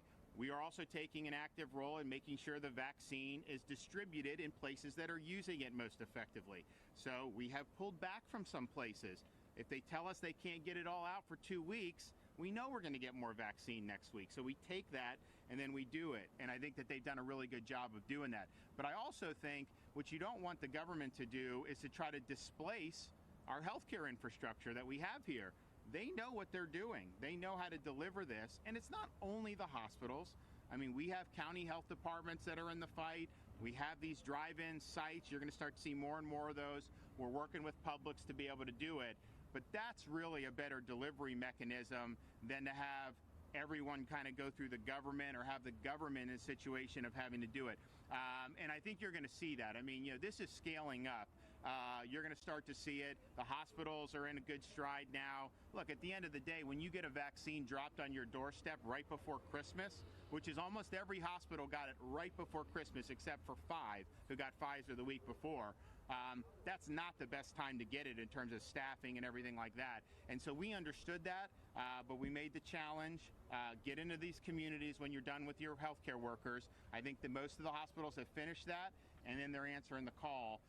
And so I'm excited. You're going to see this all over the state very, very soon. And there's going to be a lot of shots going into arms. We'll do way more shots this week than we did last week, and we'll do more shots next week than we do this week. The biggest concern we're hearing from our viewers at this point is the registration process, and I acknowledge that's a little tactical from your perspective, but we're getting the push to register online. The push to register online. If in one instance, for one of our counties, there was not even a phone number available for 24 hours. Forgive the stereotype, but you've got a population that probably broadly has the least technological savvy and the least technological access. Are you aware of these concerns, which have been flooding our newsroom? And is there something from the governor's office that can affect at least a cultural shift to make it accessible and realistic for the folks we're trying to get registered? No, look, so it's an absolutely valid concern. I mean, you have a situation, and we said this from the beginning, we have 4.4 million people that are 65 and over. We do not have 4.4 million vaccine. We don't even have 1 million vaccines sitting around at this point. So the demand is going to outstrip supply. This was reserved in 2 hours. So if you didn't know what was going on right now, you go 5 hours later, you can't do it. So we understand that. I think most of the hospitals have worked through some of their registration issues. I know we've had it in other parts of the state. In every instance, they've made accommodations. What we are doing, though, in the state, and I've directed for at least the county health departments and any state-run sites, we're surging additional telephone folks. So that, because you're right, I mean, some people just want to talk to somebody, and maybe they don't know internet as much as we think that everyone does. So that'll be happening. So on these drive-through sites, if they're in partnership with county health, there'll be additional phone resources to be able to do, and I know some of the hospitals are doing that as well. Publix has a great online system. We're going to see how that works, but I've also said, look, if we scale out Publix statewide, what's the capacity for taking phone calls? I mean, obviously they have other stuff they have to serve their customers, but that would be something that would be, helpful for some people. So I think it's a totally valid concern, and we're working on helping people address it. But I also think some of this is just the fact that it's going to take some time to get enough vaccine to meet the demand. I don't think it's going to take 3 months, but I think every week we'll get more, and then more and more people will be able to do it. So if you couldn't get a reservation here today or tomorrow, just understand there's going to be more opportunities, and we want to bring that to the community, absolutely. Yes, sir.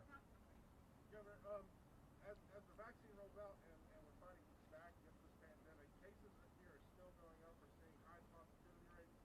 The mayor of Pensacola spent a year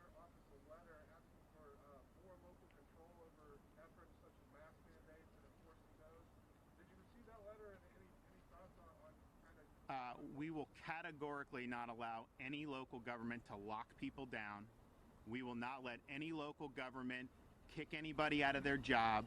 We will not any local government fine individual Floridians. We will not let any local government shut down schools. And we're not going to let any local governments do those things. So, you can advocate for certain stuff. There's certain businesses, obviously they're doing whatever, but mandates, lockdowns, fines, we're just not doing that. They are not effective. Let me tell you that right now. You look around the country and see some of the areas that have had the most draconian restrictions, and you're seeing really, really bad results. It doesn't work. We got to trust people, give them the information, ask that they use common sense. And I will say this, though, I was just down in South Florida at Jackson Hospital.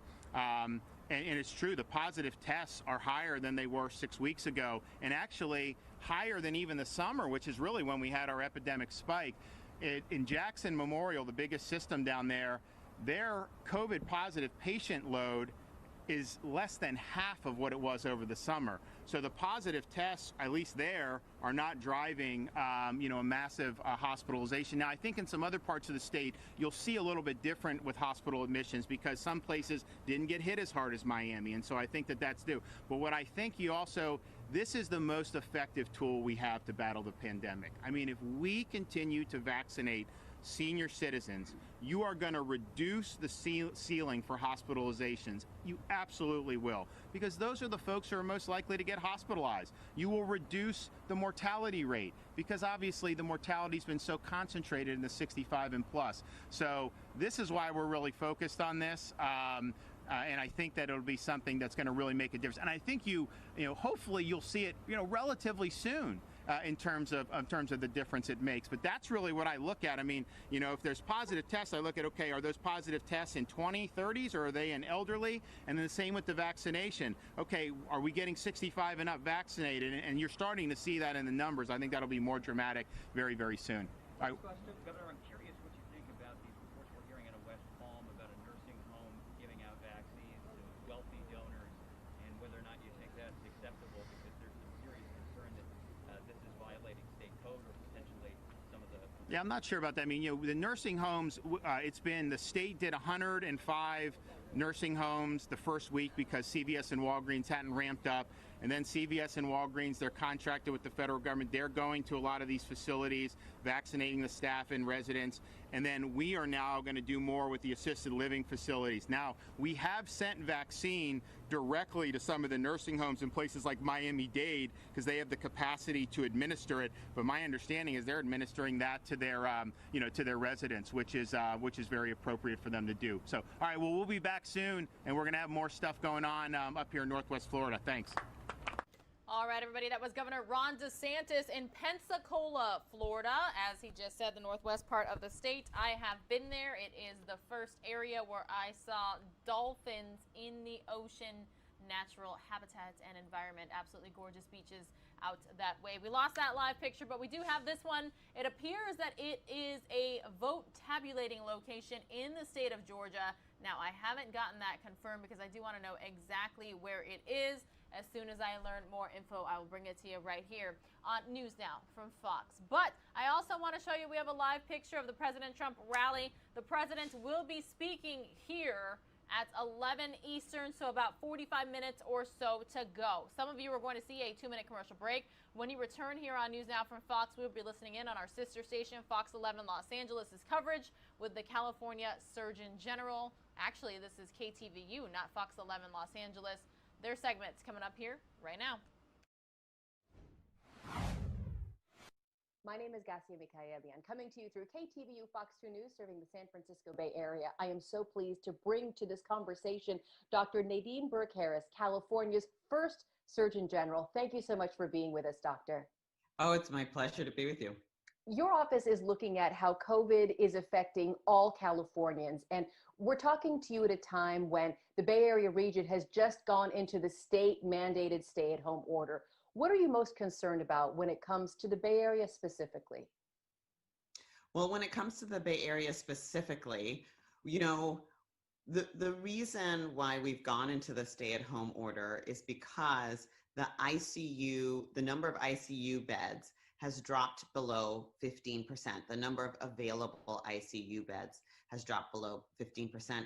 And that's very, very concerning. It's certainly concerning for anyone who would get sick and may have COVID, but it's also concerning for anyone who needs an ICU bed for any other reason. If someone has a heart attack, or heaven forbid, gets into a car accident, or has some other severe illness or injury, we want to make sure that there are enough beds, that there's enough personnel available to make sure that every Californian gets the standard of care they deserve.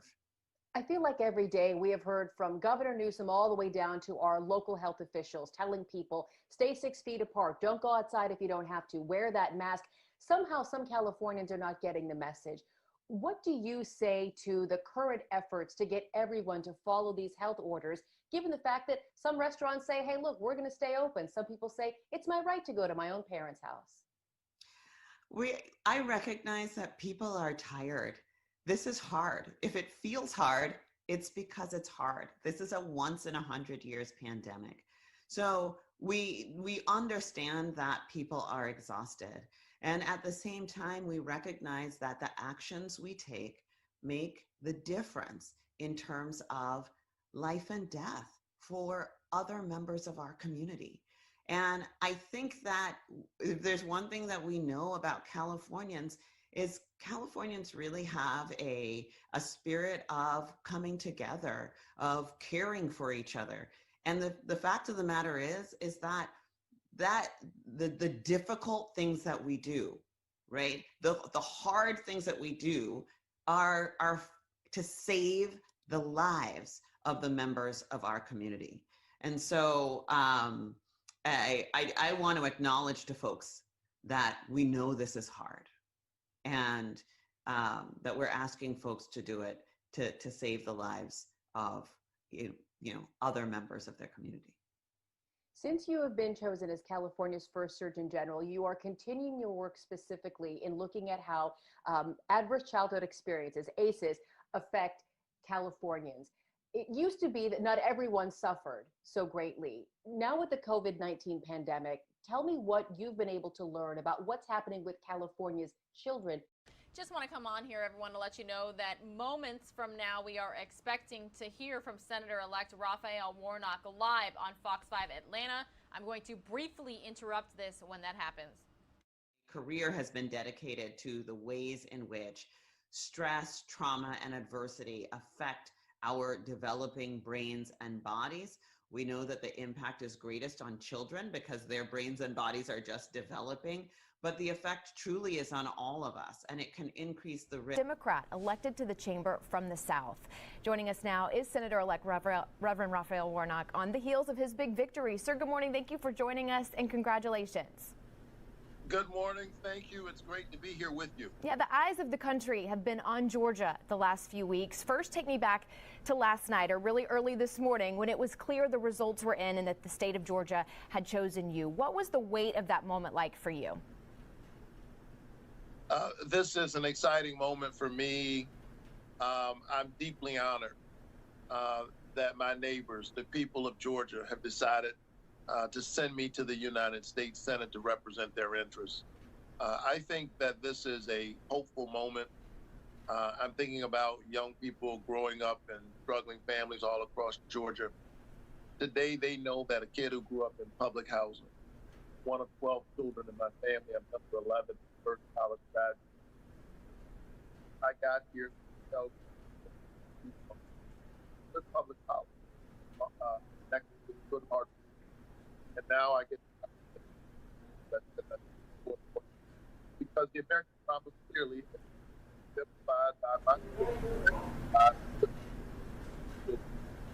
we got to do something about that. And I look forward to representing them in the U.S. We're having a little bit of difficulty with the audio breaking up just a little bit, but I want to continue here and hopefully it'll kind of phase itself out. But you've been canvassing, of course, the state of Georgia, talking to voters. What is one of your top priorities once you are sworn in and can get to work for the people of Georgia? Well, I've been working for years around the issue of access to affordable health care. But that issue becomes even more critical as we are now in the throes of COVID-19. So we've got to respond to this virus. We can coordinate a national response from state and local government to safely and efficiently distribute the vaccine. We need COVID-19 relief. The Senate should be working right now to pass the $2,000 people waiting months without any relief at all. Many of them are facing eviction. Others are struggling just to put food on the table. And I can't wait until my friend and brother John Ossoff and I get to the Senate to do the work that the people of Georgia so desperately need done. You were called radical, liberal over and over again during the course of this campaign. What do you want to say to those 49% of Georgians who did not vote for you? Listen, one thing I was very clear about throughout the campaign is my mom used to tell me it's not what they call you, it's what you answer to. And today folks can call me Senator Warnock and know that Senator Warnock is going to represent all the people of Georgia, whether you voted for me or not. I'm going to do everything I can to make sure that the people we call essential workers get paid an essential wage, and that people with pre-existing conditions can never be denied health care coverage, and that we get the kind of COVID relief and coordinated response that we need to the COVID pandemic. And talking about your campaign from the beginning, your ads seemed to set just a different tone. They didn't attack, they focused more about you. Was that a decision of yours, and how much do you think it played in your favor? Well, you know, I'm a preacher, and I think you should practice what you preach. And so what I tried to do in the campaign was to embody the message of love, peace, of our common humanity. You know, this pandemic taught us that the artificial boundaries of the street don't mean as much as you think. Suddenly we're dealing with airborne, and my neighbor coughs. They might be sick, but I'm potentially imperiled by their cough. We're as close together in our humanity cough, and I think we ought to allow that kind of guide our policy. Probably, as Dr. King said, we're tired of our science and to embody that by And despite serving in Washington, as you said, you are a preacher. Do you still have plans to get behind the pulpit on Sunday mornings? Oh, I think it's important to continue to preach the gospel, to connect with the people. You know, one of the things I've learned from being a pastor is that it's really the people who teach you how to be a pastor. And I think the people of Georgia will make a good center, hopefully a great. And so I take the next. I'm not going to spend all of my time talking to politicians here that I might actually. I intend to be a public servant, stay grounded for the concerns of ordinary people, so that when I find myself dealing with, we find ourselves looking at issues, you know, I'll be focused on the people. I think when you look at what's happening in DC this is what happens when politicians forget why they sent there. Senators who are engaged in this shape, they know how this all works. This is about support. And this they're doing for the pandemic is taking the lives of 350,000. We can do better than this.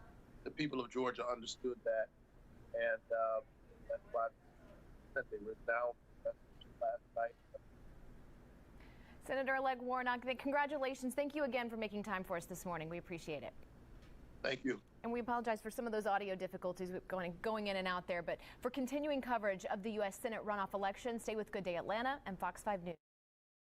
All right, everybody. Again, that was our sister station, Fox 5 in Atlanta. I almost said D.C., excuse me, and that's because I'm going to take you out to D.C. next here on News Now from Fox to listen in live on Donald Trump Jr. speaking at what's been dubbed the Save America rally. See, guys, we can do it right, but the fact that you are all here on this rather cold January day tells me all I need to know. And it should be a message to all the Republicans who have not been willing to actually fight. The people who did nothing to stop this deal. This gathering should send a message to them. This isn't their Republican Party anymore. This is Donald Trump's Republican Party. This is the Republican Party that will put America first. This is the Republican Party that will fight for the American worker. This is the Republican Party that's not just gonna roll over and die because the Democrats would like you to. No, we've seen that, guys. We've seen that. We've been our own worst enemy. All you gotta do is look to Georgia, where you had Republicans saying, well, I don't like the way the game is played, so let's take our ball and go home. No, guys, hey, guess what? That was music to Chuck Schumer's ears. That was music to Nancy Pelosi's ears. And that is what so many in the Republican establishment have created, that sort of mentality. Okay, we'll turn the other cheek. We'll roll over and die. We'll fold and give up. No more. So to those Republicans, many of which may be voting on things in the coming hours, you have an opportunity today. You can be a hero, or you can be a zero. And the choice is yours, but we are all watching. The whole world is watching, folks. Choose wisely. Because if you just roll over, if you don't fight in the face of glaring irregularities, statistical impossibilities,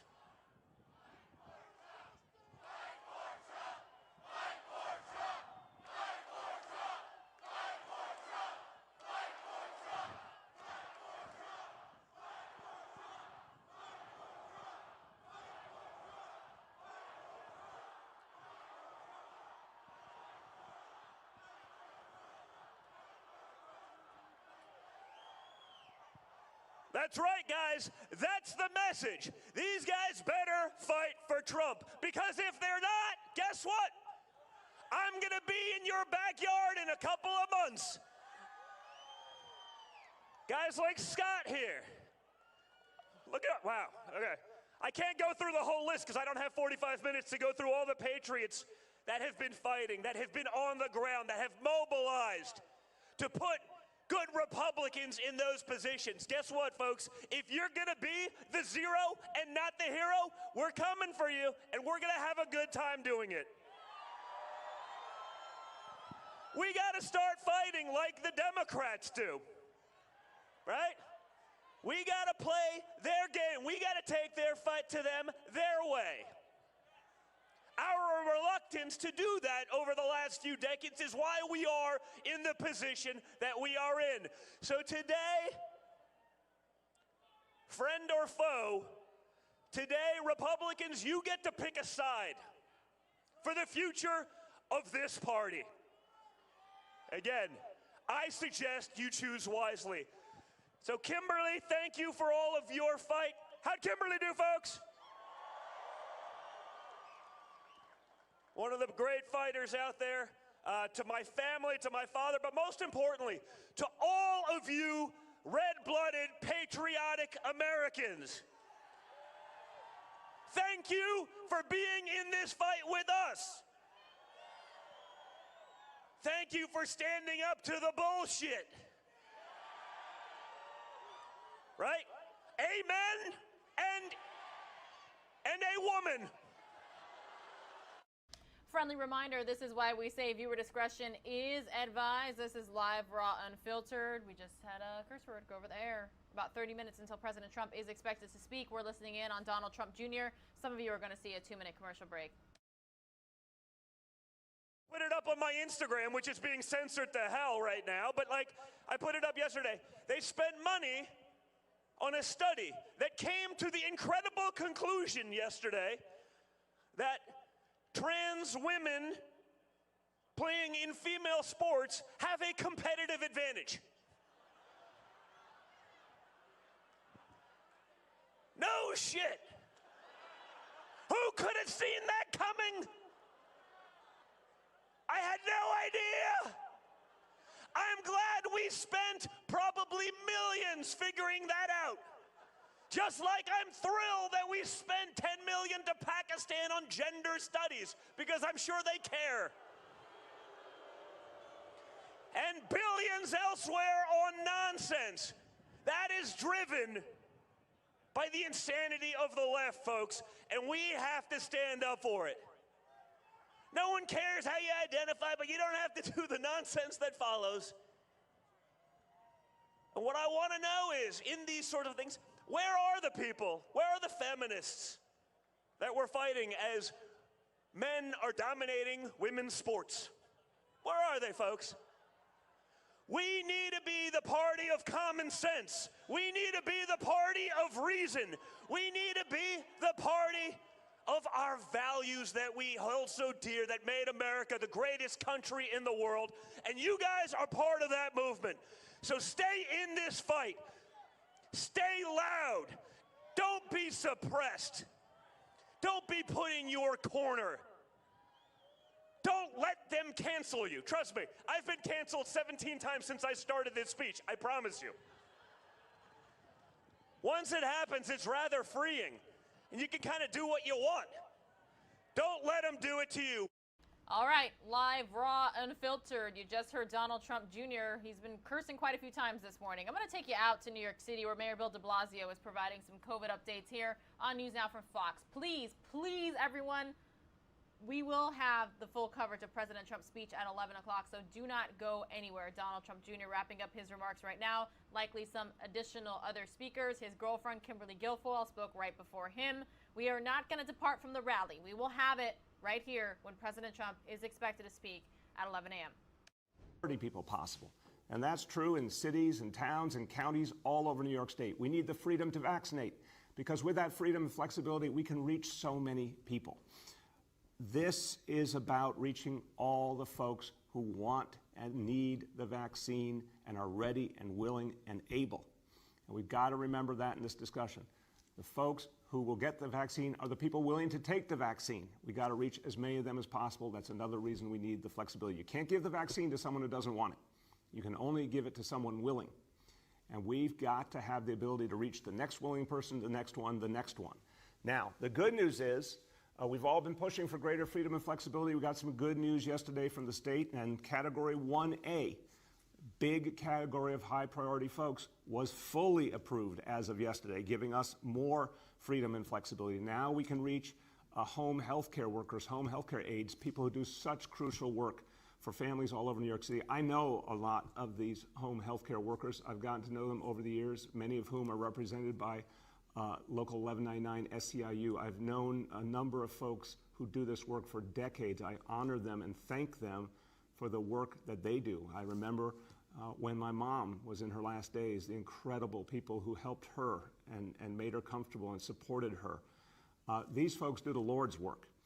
They need to be vaccinated. Finally, as of yesterday, we've gotten the approval to vaccinate them, and we're going to go intensely into that work, particularly through our health and hospitals locations. To all the home health workers, home health aides out there, please get vaccinated right away. We are ready for you starting today.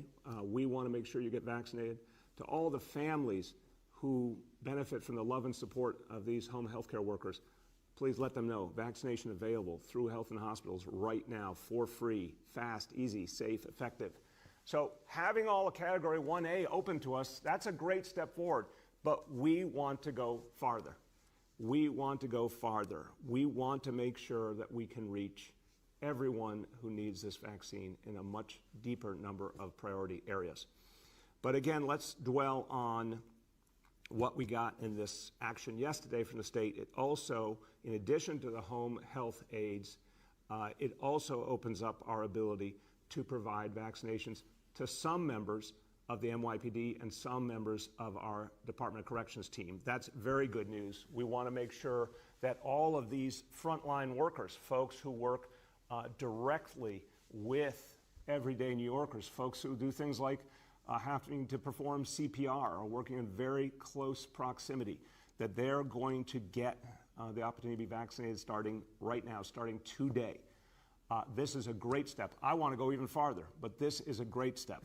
So we now know about 25,000 NYPD personnel are now eligible. Vaccinations for those NYPD personnel will start. Some of you are going to see a 2-minute commercial break. Officers and officers who respond to 9/11 calls. Those vaccinations will be starting today via the NYPD. We expect at this moment roughly 10,000 officers to be vaccinated by Sunday, and we want to make that vaccine available to all within that 25,000 who are ready to take it. Again, I'm going to keep reminding everyone, universe of 25,000 is not the same as 25,000 people who actually choose to get the vaccine. As we've been seeing to date, the number of folks who are quote-unquote hesitant is between 30 and 40% in different categories. But what we want to do is get to everyone who's ready, willing, and able. We expect about 10,000 officers to be reached by Sunday. We're also going to intensely work to get our correction officers vaccinated. Correctional Health, run by H&H, is going to be doing that work again starting today and throughout the week. This is further wind in our sails to get to our initial goal, which is to reach 100,000 doses this week. And again, by the end of the month, we want to be at the rate of 400,000 doses per week. And each time we get more freedom and flexibility, it helps us to speed things up and reach those goals more effectively and reach more people who are ready, willing, and able.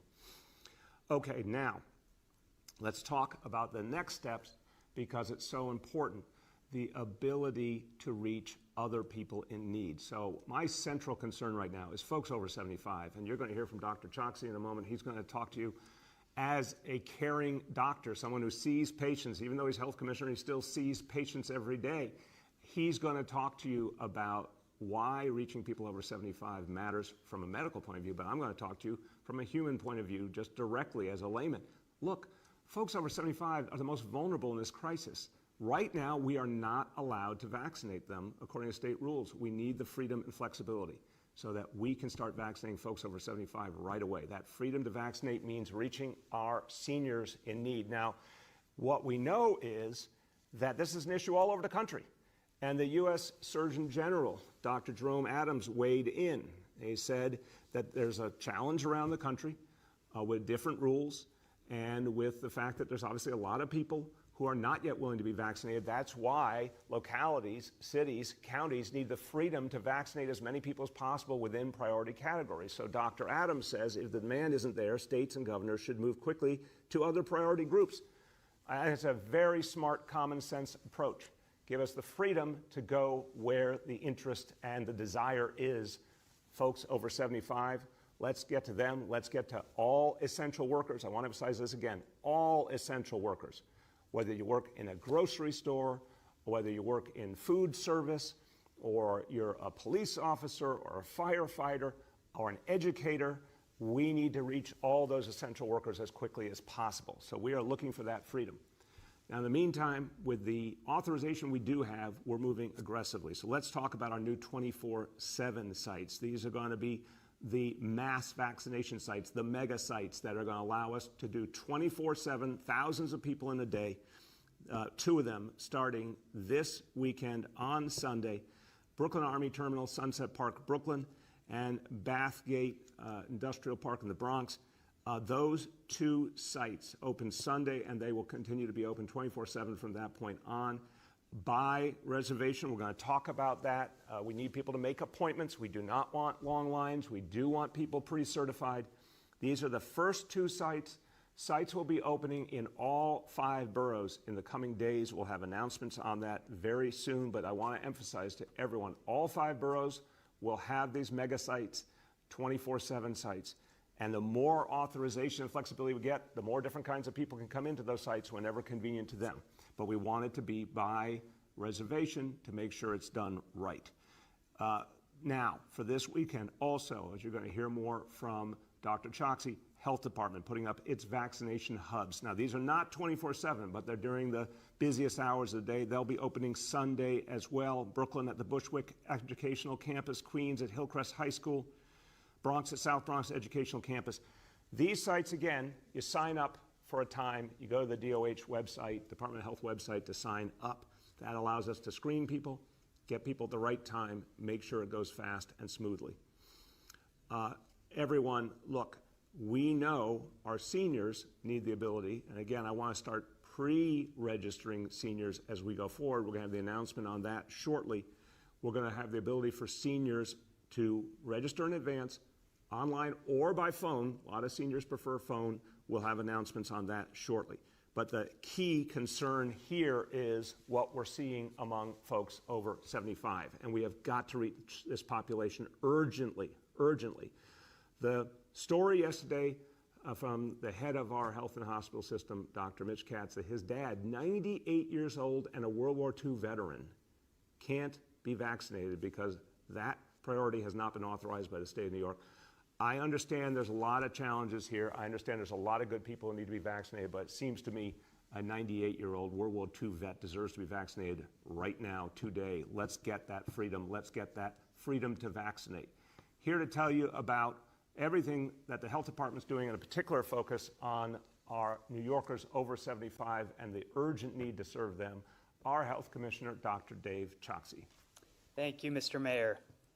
Well, in any outbreak, whether we're testing, tracing, treating, or vaccinating, the public health response requires us to follow where the virus moves so we can then respond to where the disease is present.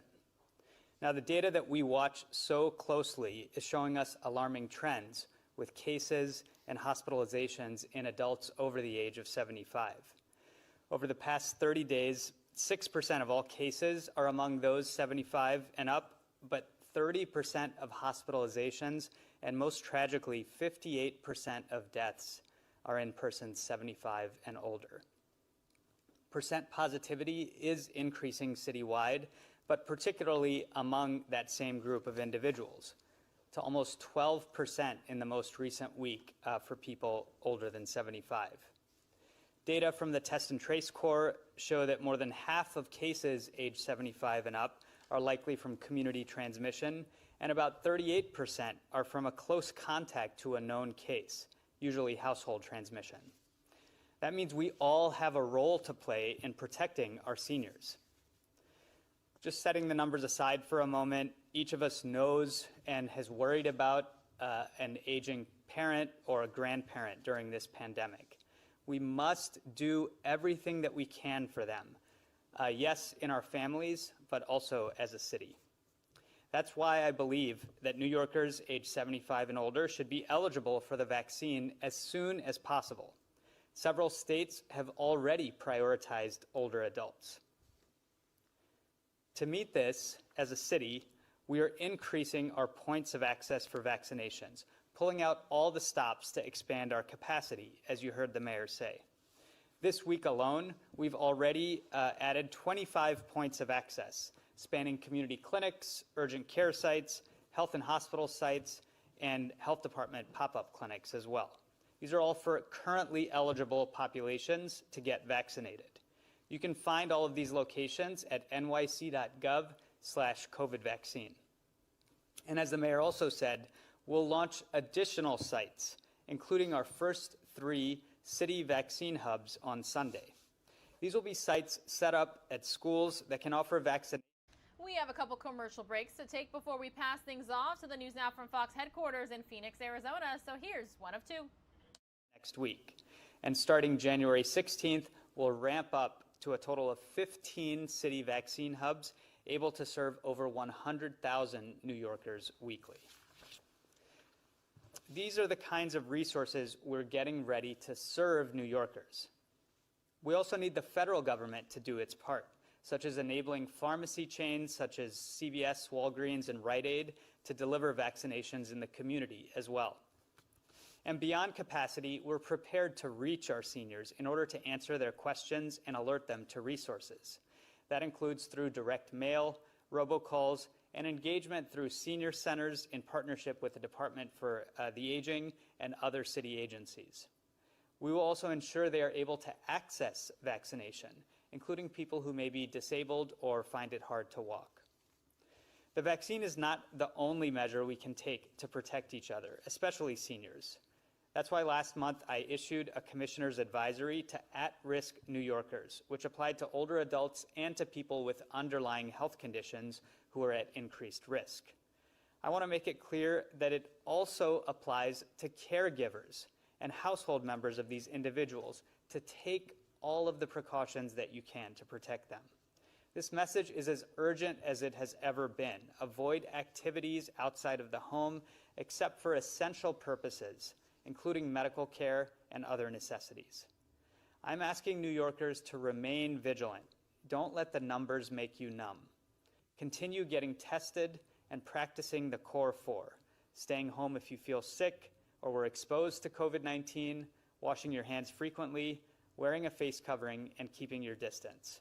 All of these measures will help us curb the spread of the virus, even as we do more each day to turn vaccines into vaccinations. Thank you, sir. Thank you so much, Dr. Choksi, and thank you for the really, really crucial work you're doing and your team at DOH is doing. And I just want everyone to hear the simple message: we need to reach New Yorkers over 75. We need to reach them now. So look, to make sure people have information, the DOH website is going to be one of the go-to places. Folks looking for information, folks looking to confirm that you are eligible under current rules or the rules that we hope will be approved very soon by the state. Go to nyc.gov/COVID vaccine, nyc.gov/COVID vaccine. Again, we want to make sure people are constantly updated, and we're going to start pre-registration. Looking forward to those new categories being approved. We'll be doing that soon. We'll have an update on that as soon as that's ready. Also want to say, anyone who wants text alerts about vaccine availability, you can text COVID 692-692 for updates and information. COVID 692-692. Okay, before we go to our indicators, another very good thing to talk about, and it's a joyous day for so many New Yorkers who celebrate Three Kings Day. Happy Three Kings Day to all. This is a beautiful holiday, a holiday that's all about hope and faith and following the guiding star to someplace better. What could be a more powerful message as we fight back the coronavirus? Now, typically, we get to put together, as you see on your screen, beautiful celebrations. I've joined folks in East Harlem many times for extraordinary celebrations done by the East Harlem community, by El Museo del Barrio and many others. It's a really powerful, beautiful holiday. We don't get to do the in-person parades and processions this year. We have to do things virtually. But the idea of the holiday is just as strong, and following the wise men, the wise voices that gave people hope in the past, and remembering them and remembering the voices of wisdom today. And I would link it to the wisdom of the people of Georgia also, but it's a beautiful holiday. We're celebrating virtually this year. We'll be back together in person, celebrating next year. I'm confident of that. Feliz Dia de los Reyes Magos. Feliz Dia de los Reyes Magos a todos.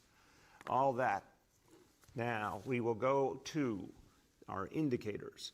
Number one, daily number of people admitted to New York City hospitals for suspected COVID-19. Today's report, 279 patients. That's a big jump, as you can see. Typically, obviously, we want to be under 200 patients. We've generally been right around that number in recent days, still too high, but this 279 is quite a jump. We are watching that very carefully. That said, hospitals are still doing an extraordinary job, lots of capacity available, great job handling patients. But as you heard from Dr. Choksi, too many of those patients are folks over 75 who really are facing a profound danger. We've got to help them. We've got to get them vaccinated. Hospitalization rate per 100,000, 4.21%, obviously too high. Got to drive that down. And the same with current new cases, daily new cases, 7-day average 3,845, way too high. And the same with our current testing indicator, percentage of New York City residents tested positive, 7-day rolling average, 9.25%. We see what's happening. Obviously, the trends all around us. We got to beat them back. We beat them back through vaccinating. We beat them back through following those really smart health habits that have done so much for us and really doubling down, because this is our last great battle against the coronavirus. We need one more push here, and New Yorkers can do it.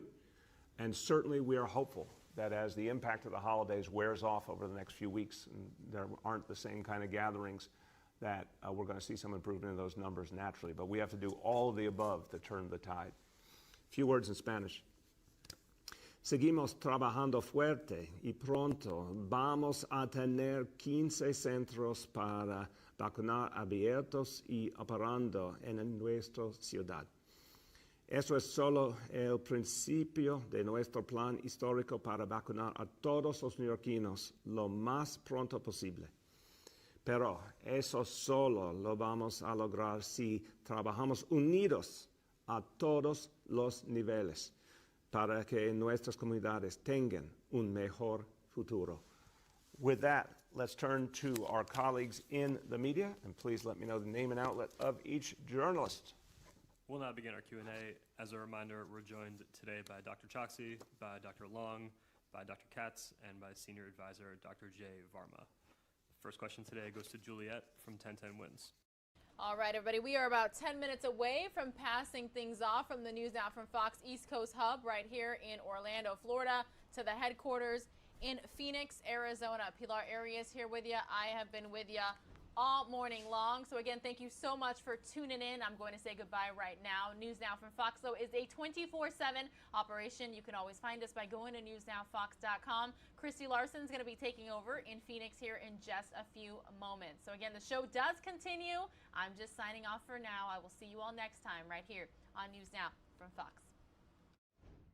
Category is, when they're eligible, and where they go for a form or online registration. How does this work? Okay, I'm going to start with Dr. Choksi. I'm going to bring in Dr. Katz too, because I want to make sure we are over communicating to the people in New York City, both about the vaccinations that are available right now, for example, at our health and hospital sites. And we talked about those home care workers. We want to get them vaccinated starting today.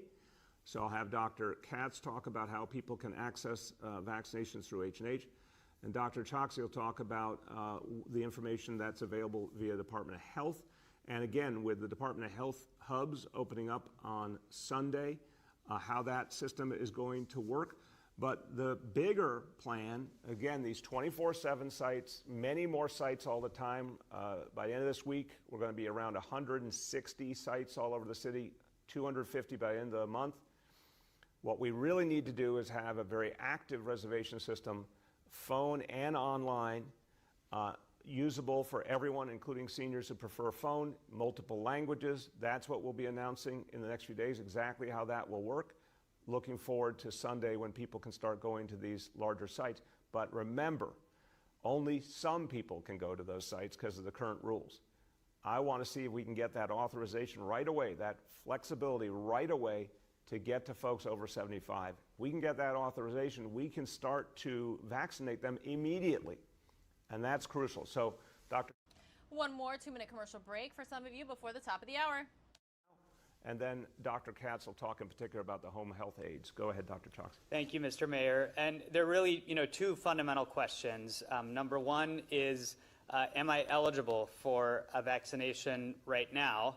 And then the second is, if I am eligible, where can I actually go and get vaccinated? For the first question, and as the mayor has said, we do have information on our website. It's nyc.gov/COVID vaccine. But in the coming days, we'll also have additional information so that people can know if they are not yet eligible, when they should expect to be able to get vaccinated as well. And then for the second question, if you are currently eligible to get vaccinated, we have all of the locations that I've described from the currently existing sites, which span hospitals and community health clinics and urgent care sites to the city sites that we're standing up, whether health and hospitals or the health department, and then coming soon, those mass vaccination sites. All of those will also be taken together and put on the web. Now, I want to recognize whether it's an older New Yorker or someone who may not have as ready internet access, we have to push this information out through many other channels. You heard the mayor talk about text messaging. We're going to use phone calls as well as robocalls as part of that. But equally importantly, we are spending day and night getting the information out to the places that people already trust, whether it's your own primary care doctor, whether it's the local clinic that you're used to going to, whether it's your church or another community organization. And so we're going to make sure that as we get updates on a daily basis, all of that information is shared so that people can turn to multiple different sources to get their questions answered. Thank you very much. Dr. Katz. We're very happy to work collaboratively with our sister department in making these vaccines available. Right now, Mr. Mayor, you were talking about home care workers, which are so important. We want them to be safe. We want them to not get sick and to not be able to transmit virus to the people they care for. Right now, using the same website as the commissioner has spoken of, nyc.gov/COVID, people who are in that group of home care workers can actually not only find out information, but they can schedule themselves for an appointment to come in to be vaccinated at one of our hospitals or outpatient sites. Thank you. Thank you. And I want to note, just as we're talking about the home care workers who we depend on so much, and families all over the city just love and appreciate deeply. I also want to speak up for our child care workers, our child care providers. They're also in that category waiting for approval. I know that so many parents would love nothing more than to see child care workers given the approval to be vaccinated. Same, obviously, with our educators and school staff. There's so many people we're ready to vaccinate who are folks who are just crucial to our lives. They're part of our extended family. I want to start reaching all of them. Go ahead, Juliet. Okay, so just to follow up, I'm assuming that all of these locations, whatever they are, pop-ups or the hubs, you will still need to make an appointment and register to get there. Are you concerned, people are just going to start showing up to get online once they're eligible? Yeah, I am, obviously.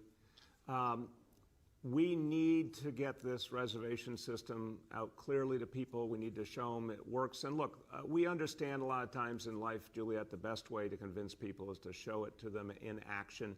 It's going to be a lot easier when we have the next categories approved, because then we're going to be able to get a much broader population engaged. But really, when you think about it, the reservation system guarantees everyone the best possible experience. It means you're pre-certified, so you go right through, you know the time you're supposed to be there, you're not waiting in line, you're not exposed to a lot of other people. That's in everyone's interest. And we're going to keep getting that message out and show people in action that it's the way that works. We have a lot of sites. That's the good news. So there's going to be a lot of good options for people. We can spread people out around a lot of sites. But the practice of going and getting that appointment is crucial to keeping everyone safe. Go ahead. The next is Michael Gartland from Daily News. Good morning, Mr. Mayor. Hey, Michael. Happy New Year. Happy New Year.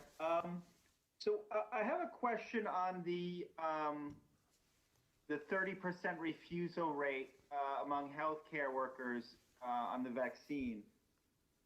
Where do you have a sense of why that is? Where is the skepticism coming from those people? And as far as the general public's concerned, if there's that kind of it seems like lack of trust. Why would the general public how do you expect the general public to react to that, right? That you have 30% of healthcare workers at this point refusing the vaccine. Yeah, and I want to, Michael, very important question, very fair question. First of all, be careful with the word refuse. I think there's a group of people all through our society who are ideologically anti-vaccine. That's not what we're primarily talking about here. We're talking about hesitancy, which means folks who want to wait a while for whatever combination of reasons. I'll turn to Dr. Katz because he has been hearing directly from the many, many healthcare workers who work for him. Now, point one, the vast majority are getting vaccinated. So let's both put the facts in order. Vast majority of healthcare workers are choosing to get vaccinated right away. If you're talking about public opinion, well, I'd say look at what the vast majority are doing. Second, I think some are just waiting. I think they feel confident in their own health and safety practices. They've been through this whole crisis, keeping themselves safe with the support of the PPE supplies and their hospital leadership. And I think it's natural that some people might say, hey, I think I'm okay the way I am. But really, I think, as with everything in life, the more vaccinations that occur, the more trust there will be. And that's why we just have to keep this process moving. Dr. Katz.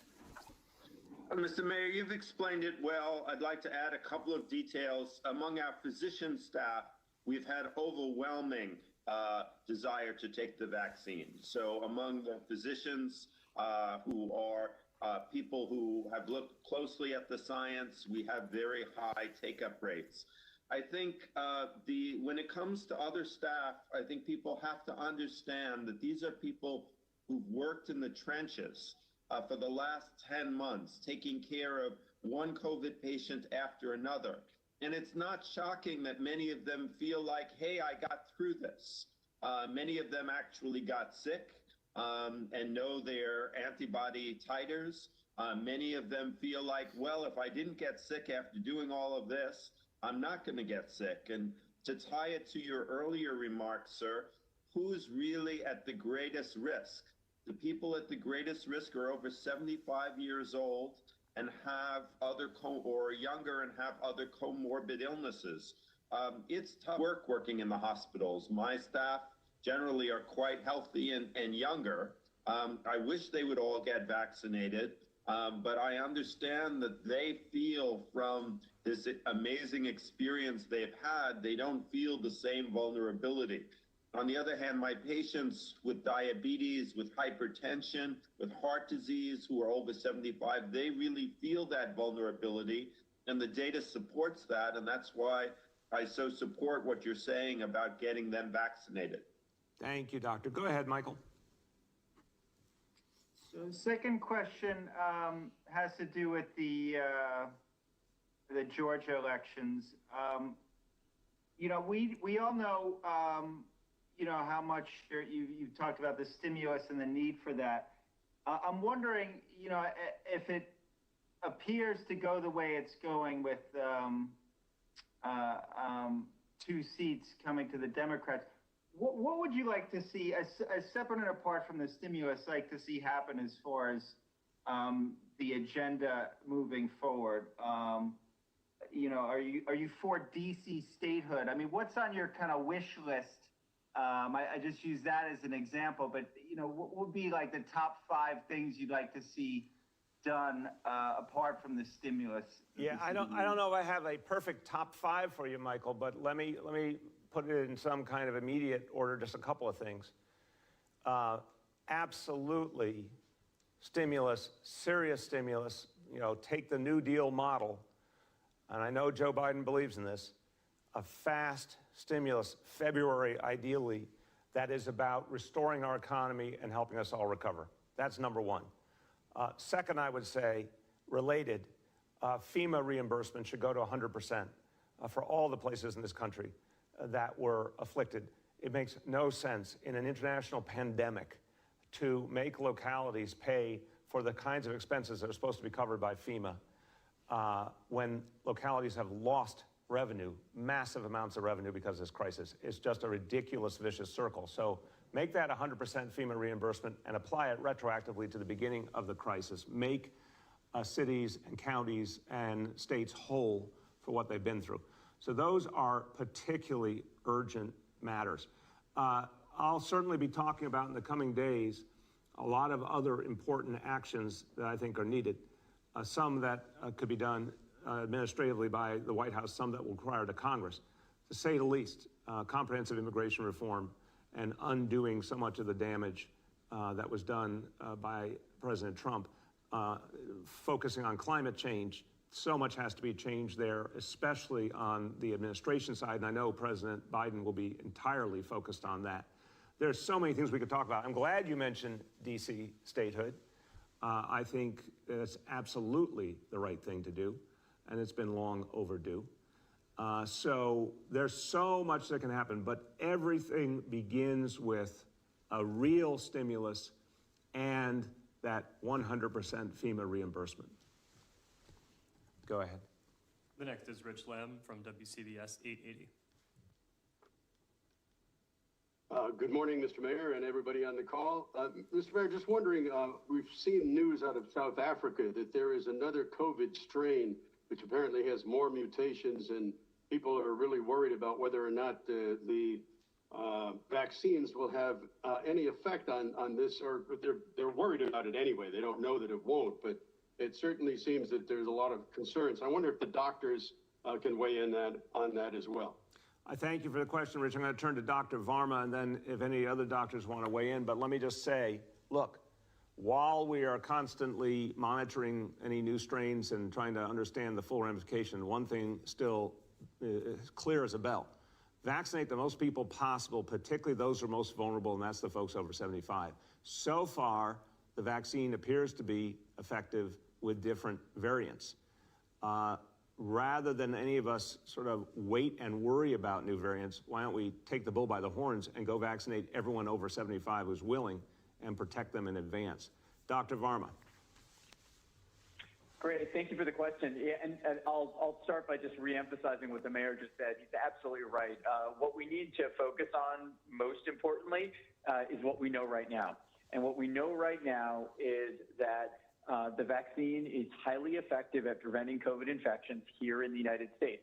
It's very well studied now in tens of thousands of patients, and obviously millions of doses that have now been provided throughout the country. So that's obviously the single most important priority. People who are eligible for the vaccine should be encouraged to get it as soon as they possibly can. You are absolutely right, though, that we are very concerned. The more infections that occur in humans, the more likely it is the virus will mutate. Dogs bark, ducks quack, viruses mutate. That's what viruses do. And the single best way to prevent them from mutating is to stop their infections in humans. So everything that we've been emphasizing about hand washing, mask wearing, maintaining distance remains absolutely important. Now, this scenario that you're concerned about is certainly what a lot of scientists, including myself, are worried about for the long-term future. It is possible that this could end up as a virus very similar to influenza. But what do we do for influenza? We monitor these mutations and we update the vaccine regularly based on that. That is not a situation that we're in right now, but it is one that we are prepared to handle, I think, as a scientific and public health community, if that becomes a possibility in the future. Any of the other doctors want to add? Okay, go ahead, Rich.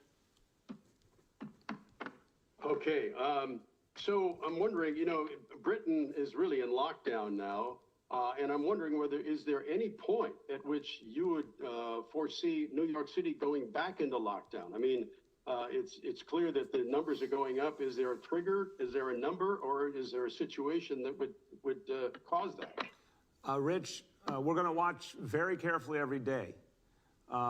Right now, I'd say I think the formulation that the state has put together, and you'll remember I joined with Governor Cuomo when he put forward his vision around the focus on hospitalizations and what's going on in our hospital systems.